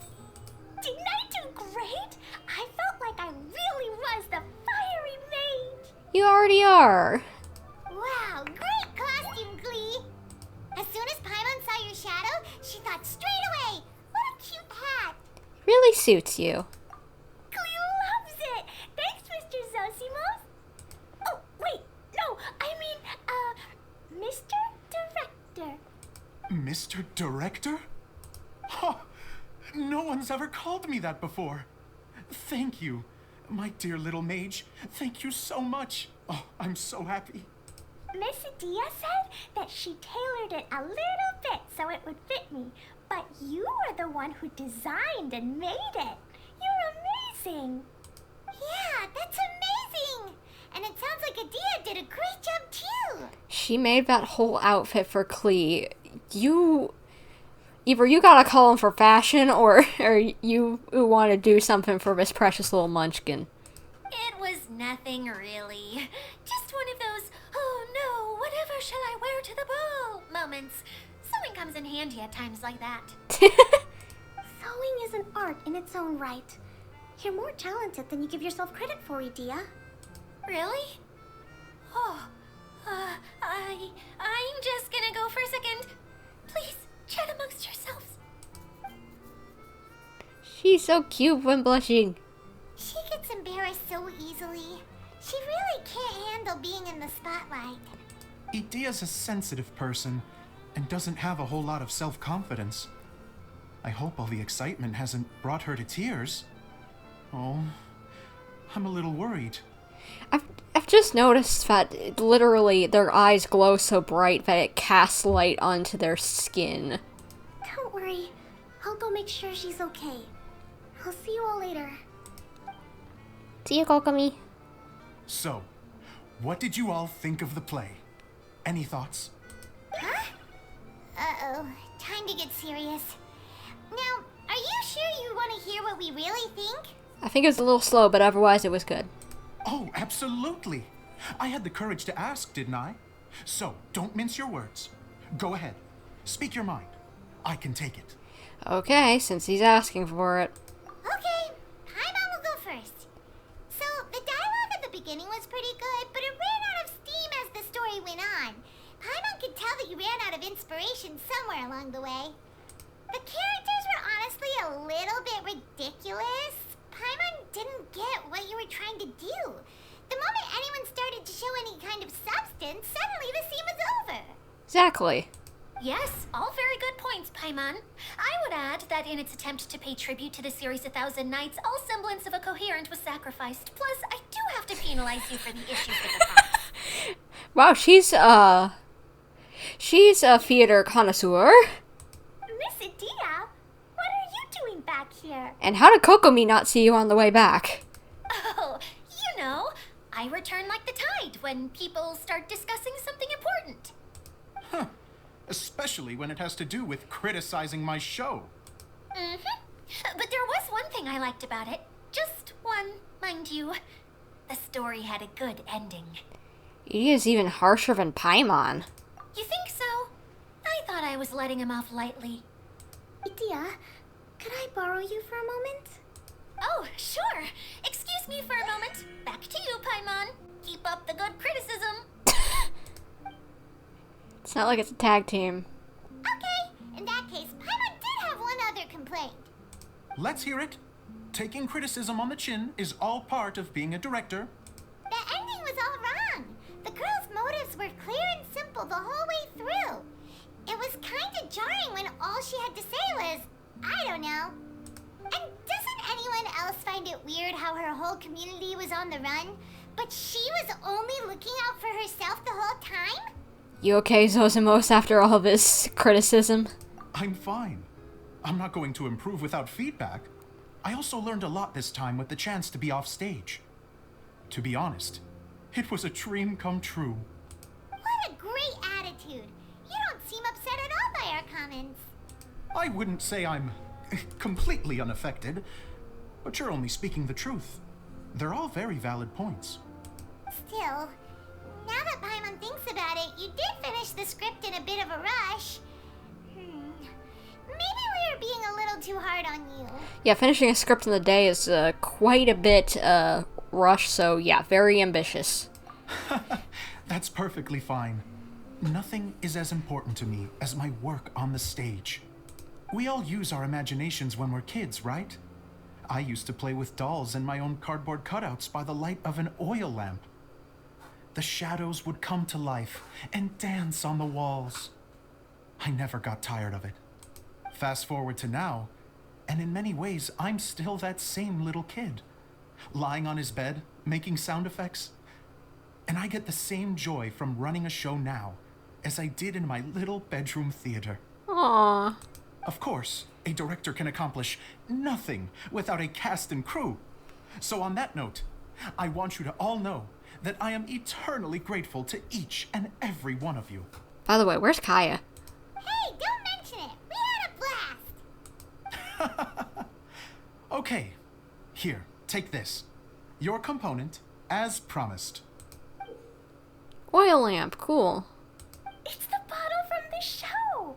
The one that lit up when I blew into it. Oh yeah, it was a prop for the show. It was the exact same shape. That's right. Can you guess the secret behind why it lights up? 'Cause it's attached to the oil lamp, the actual part. Oh, maybe there's an invisible fairy inside that opens its eyes when you blow into it. It's so cute. She's so adorable. Truly wonderful the mind of a child is. Bingo! You guessed it. He was probably gonna tell her the real way that it worked, but after that adorable little answer, he couldn't not say that she was correct. That should do the trick. Oh, wait, this needs tightening up a little. Hold on, this will only take a second. Okay, I can get why Klee was in the outfit before, but why is Kaeya now in the outfit? Something interesting's going on over there. This outfit's more fashionable than I imagined. Excuse me, everyone. Do you have a moment? Especially you, Zosimos. Idia wants to do a little something for you. She says it'll be a dream come true. A dream come true? Yes. She said that as useless as she is, she wants to do something for you as the first person to have heard of your dream of being a director. Her words, not mine. I have to disagree, though. I have never thought of Idia as a useless person. How is this suddenly about me? If everybody is ready, then I'd like to invite tonight's male lead to take the stage. Ta-da!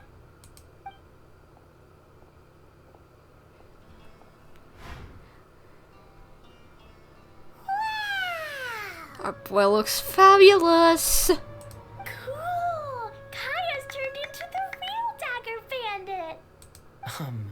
How is me changing outfits supposed to make the director's day? It's just a prototype costume. Is he that easy to please? Don't be silly. If I know our director, nothing will make him happier than to see his ideas brought to life by the right actor. Well, then I'm happy to oblige. Who am I to argue with the star of the show? He painted his nails black. How edgy, and I love it. Zosimos drew up countless designs and made a few prototypes before landing on this one. It just needed some tailoring to fit properly, so I made a few stitches here and there. I hope the result isn't a disappointment. Oh, it's perfect. Idia, I'm so touched. Thank you all. You've made me happier than I ever thought I could be.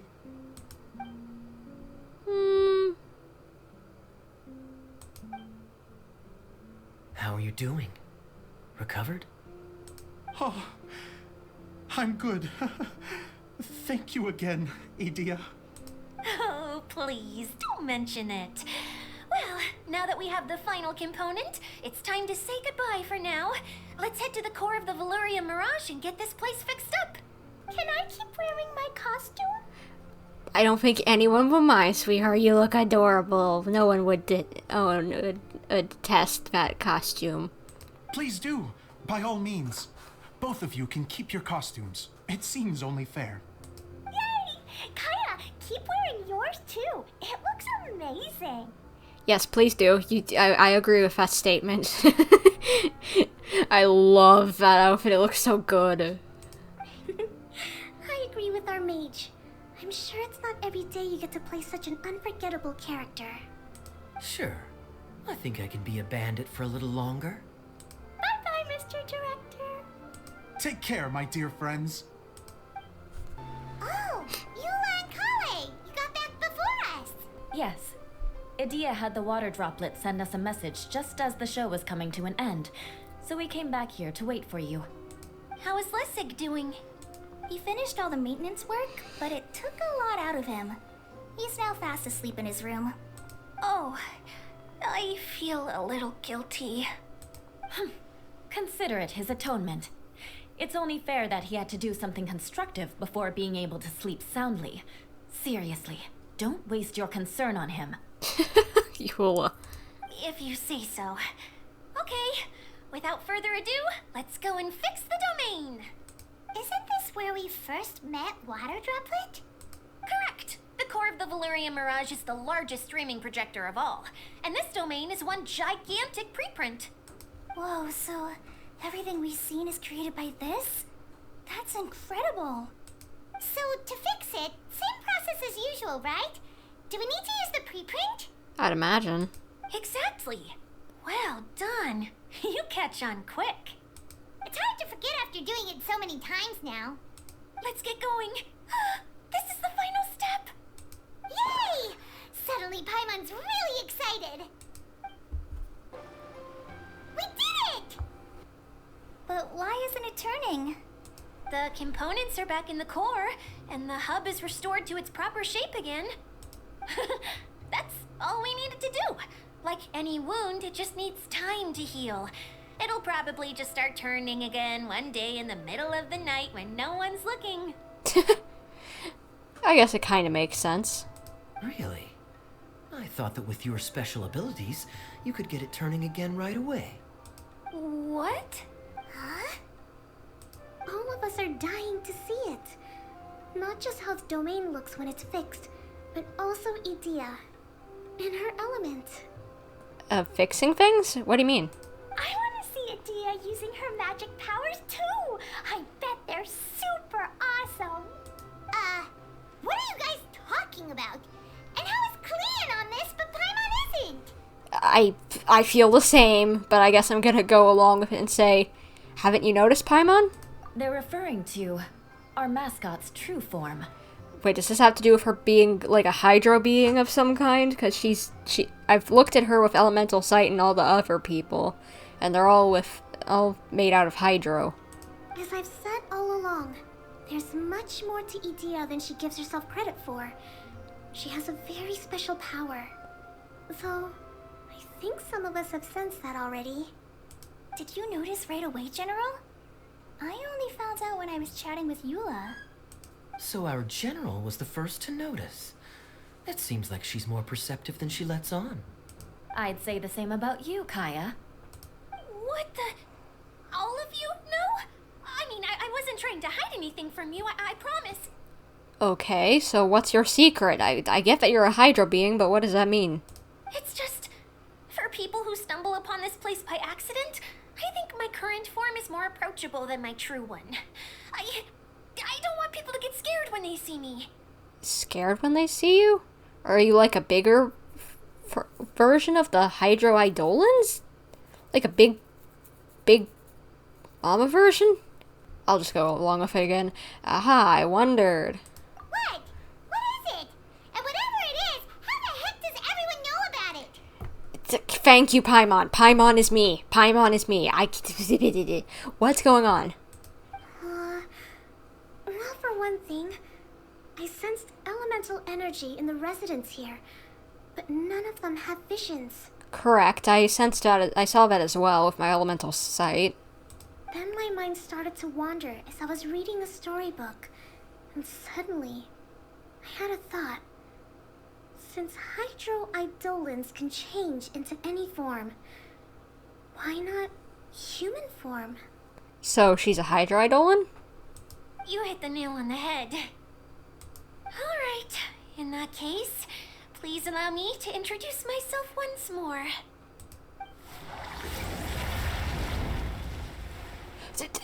I am an Oceanid who was exiled here when the former Hydro Archon passed away. My name is Adia. She's an Oceanid! Wow, Adia, you're so pretty. Now that I'm in my true form, I suddenly feel a little embarrassed talking to you all. Don't worry about it. You look stunning. You should be flaunting this look at every opportunity. Oh, come on. I'm too shy. Wait, so does this mean that all the people we met in here are actually... Oceanids? I'm guessing that the human counterparts to these Hydro alter egos are long gone. That's right. When they wanted to leave, I took them to the edge of the desert. The components are, in fact, gifts that they gave to me before they left. Oh. Wait a second. So it's like a copy of each of the persons? Of their personality? But they're actually gone and have just moved on with their lives? Those other people? I thought they were just all Oceanids as well. But I'm always curious about what brings people here. So I used the streaming projector to bring their wishes to life. The power to grant wishes, but only within the confines of the bottle. Exactly. It's a truly extraordinary light. So Alice is friends with an Oceanid. Very interesting. I've just realized something. When the components fell from the core, it appeared as if they had returned to their respective owners. But actually, it was after the components landed where they did that their owners and the things associated with them arose around them to form the different zones. So now that the components have been retrieved, does that mean that all those things are gone? Wait, what? Don't worry, they'll be quite safe. As long as I remember them, they'll never disappear. Okay. However much we might criticize each other or get into scuffles, in this mirage, they will always be my friends. Aww. I had so much fun in the choo-choo cart and hanging out with Mr. Director. I'll never forget them either. Me neither. I'll always remember my adventures in this fantasy land.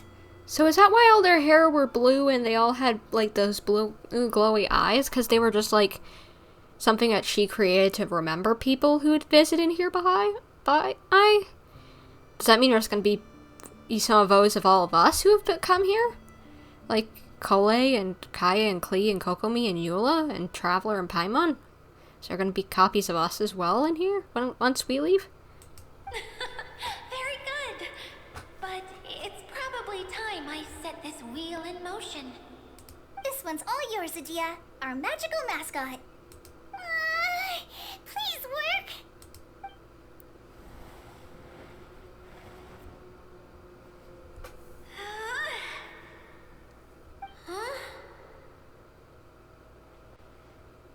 Huh?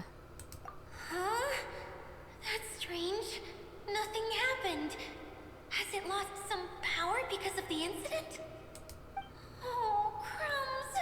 Not now. Not right off the back of everyone putting me on a pedestal and me acting like this is going to be my big moment. Someone get me a bottle. I'm hiding myself away. See you in 100 years. Oh, is that what she did, technically? You're already in a bottle. Yeah. What now? This was the only way. Now I'll never be able to show you how the Veluriyam Mirage is supposed to look. Well, this place is already pretty good looking anyway, so I think it's okay. Hold on. I have an idea. Yes, General Sangonomiya? I'm all ears. If it's okay with you, would you let me borrow the Shinro casket from the domain's core? Ah, the Shinro casket. That sounds familiar. 1 second. Here. Is this it? It's a clam. Wow, a huge shell. It's the relic that Kokomi mentioned earlier. So this is where it's been hiding. It was was once a ritual vessel used for making offerings in the Moon Shrine. It's made from the remains of a yokai called the Shinkiro, and it can listen to the wishes of those who come to pray to build up Shinki, which gives it its power. Several centuries ago, the relic was lost when the last prefect of Yashiori died in battle. Its final resting place was unknown. And now it's in here. The pearl that goes with it should be able to sense the casket's location. But when, unbeknownst to anyone at the time, the casket disappeared inside the core of the Veluriyam Mirage, the pearl's light died out. Huh? How come? Well, imagine it was a sound instead of light. If the room is too big, you can't hear anything from outside the door, can you? Oh, I get it now. The shell must have been having too much fun one day and got locked in the solitary confinement room. I understand now, too. The core has been wearing out recently. That's why you were able to follow the pearl all the way here. Sounds like my treasure compass. To get back to the story, without the offerings at the shrine, this vessel quickly loses its power. Yet countless people who have visited this domain brought their wishes with them and left a small piece of themselves behind along with their gifts. These have the same effect as the offerings at the shrine. Wow! I never knew this thing was so powerful. It is. Powerful enough to help you repair the Veluriyam Mirage with any luck. But what do I do with it? It's simple. We just need to awaken it by telling it what we wish for. For example, my name is Sangonomiya Kokomi, the divine priestess of Watatsumi Island. And my wish is to use my critical thinking and strategic planning skills to bring a little more joy into the lives of my fellow Watatsumi Islanders, as well as the lives of everyone I cherish. Oh, sweet. Tia, what do you wish for? Me? My wish is that all those who have sojourned to the Veluriyam Mirage in the past will achieve what they truly wish for. Not just in this domain, but out there, too. Even though I know full well that trying to build a railway in the outside world is just a pipe dream, and that Maimuna will probably just go back to being a scholar. And I know that Zosimos has a lot of improving to do as a playwright. It's going to be tough for him back in Fontaine. Chasing your dreams is hard work. Despite all of that, I still hope that somehow, someday, they will achieve their dreams.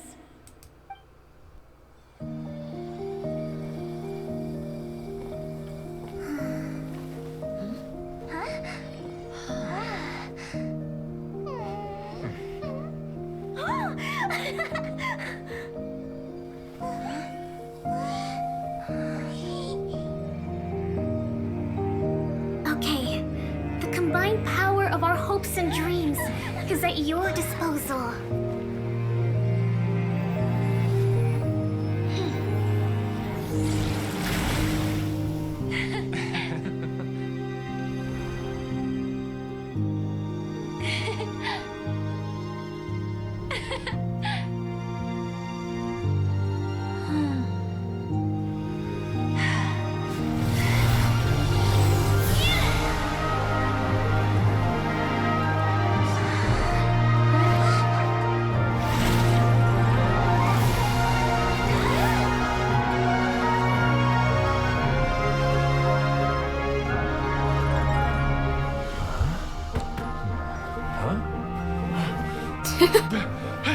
Look! The wheel's been fixed! Well, they're still here, all here.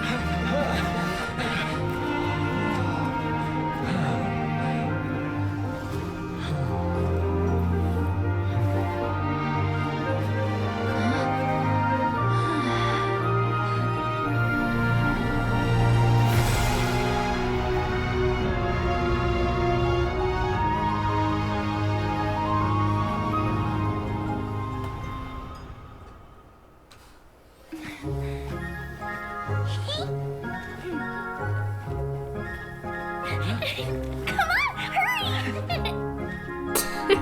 Cute.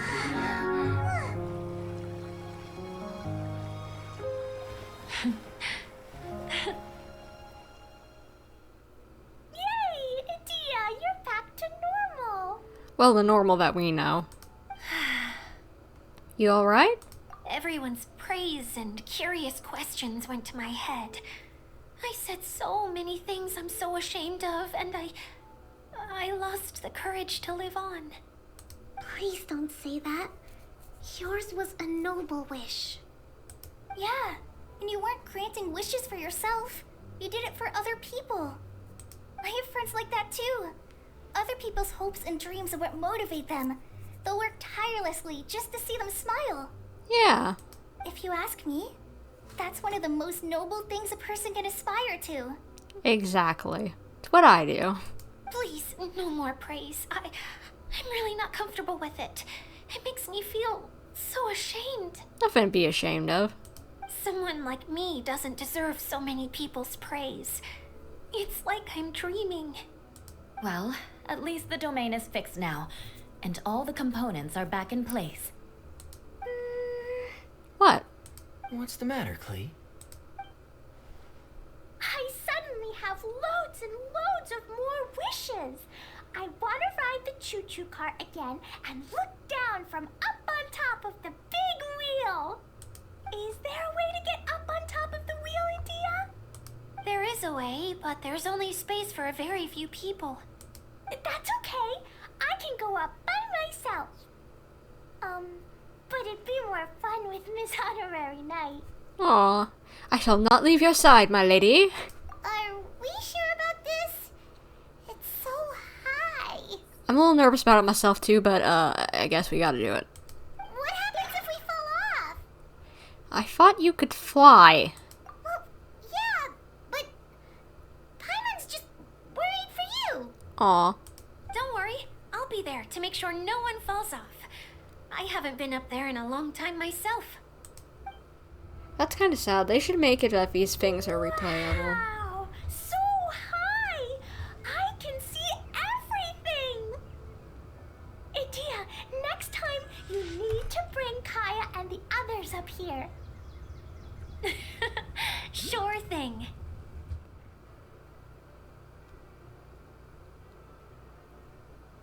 Whenever people have to leave this domain, I like to come up here and spend some time alone after I've seen them out.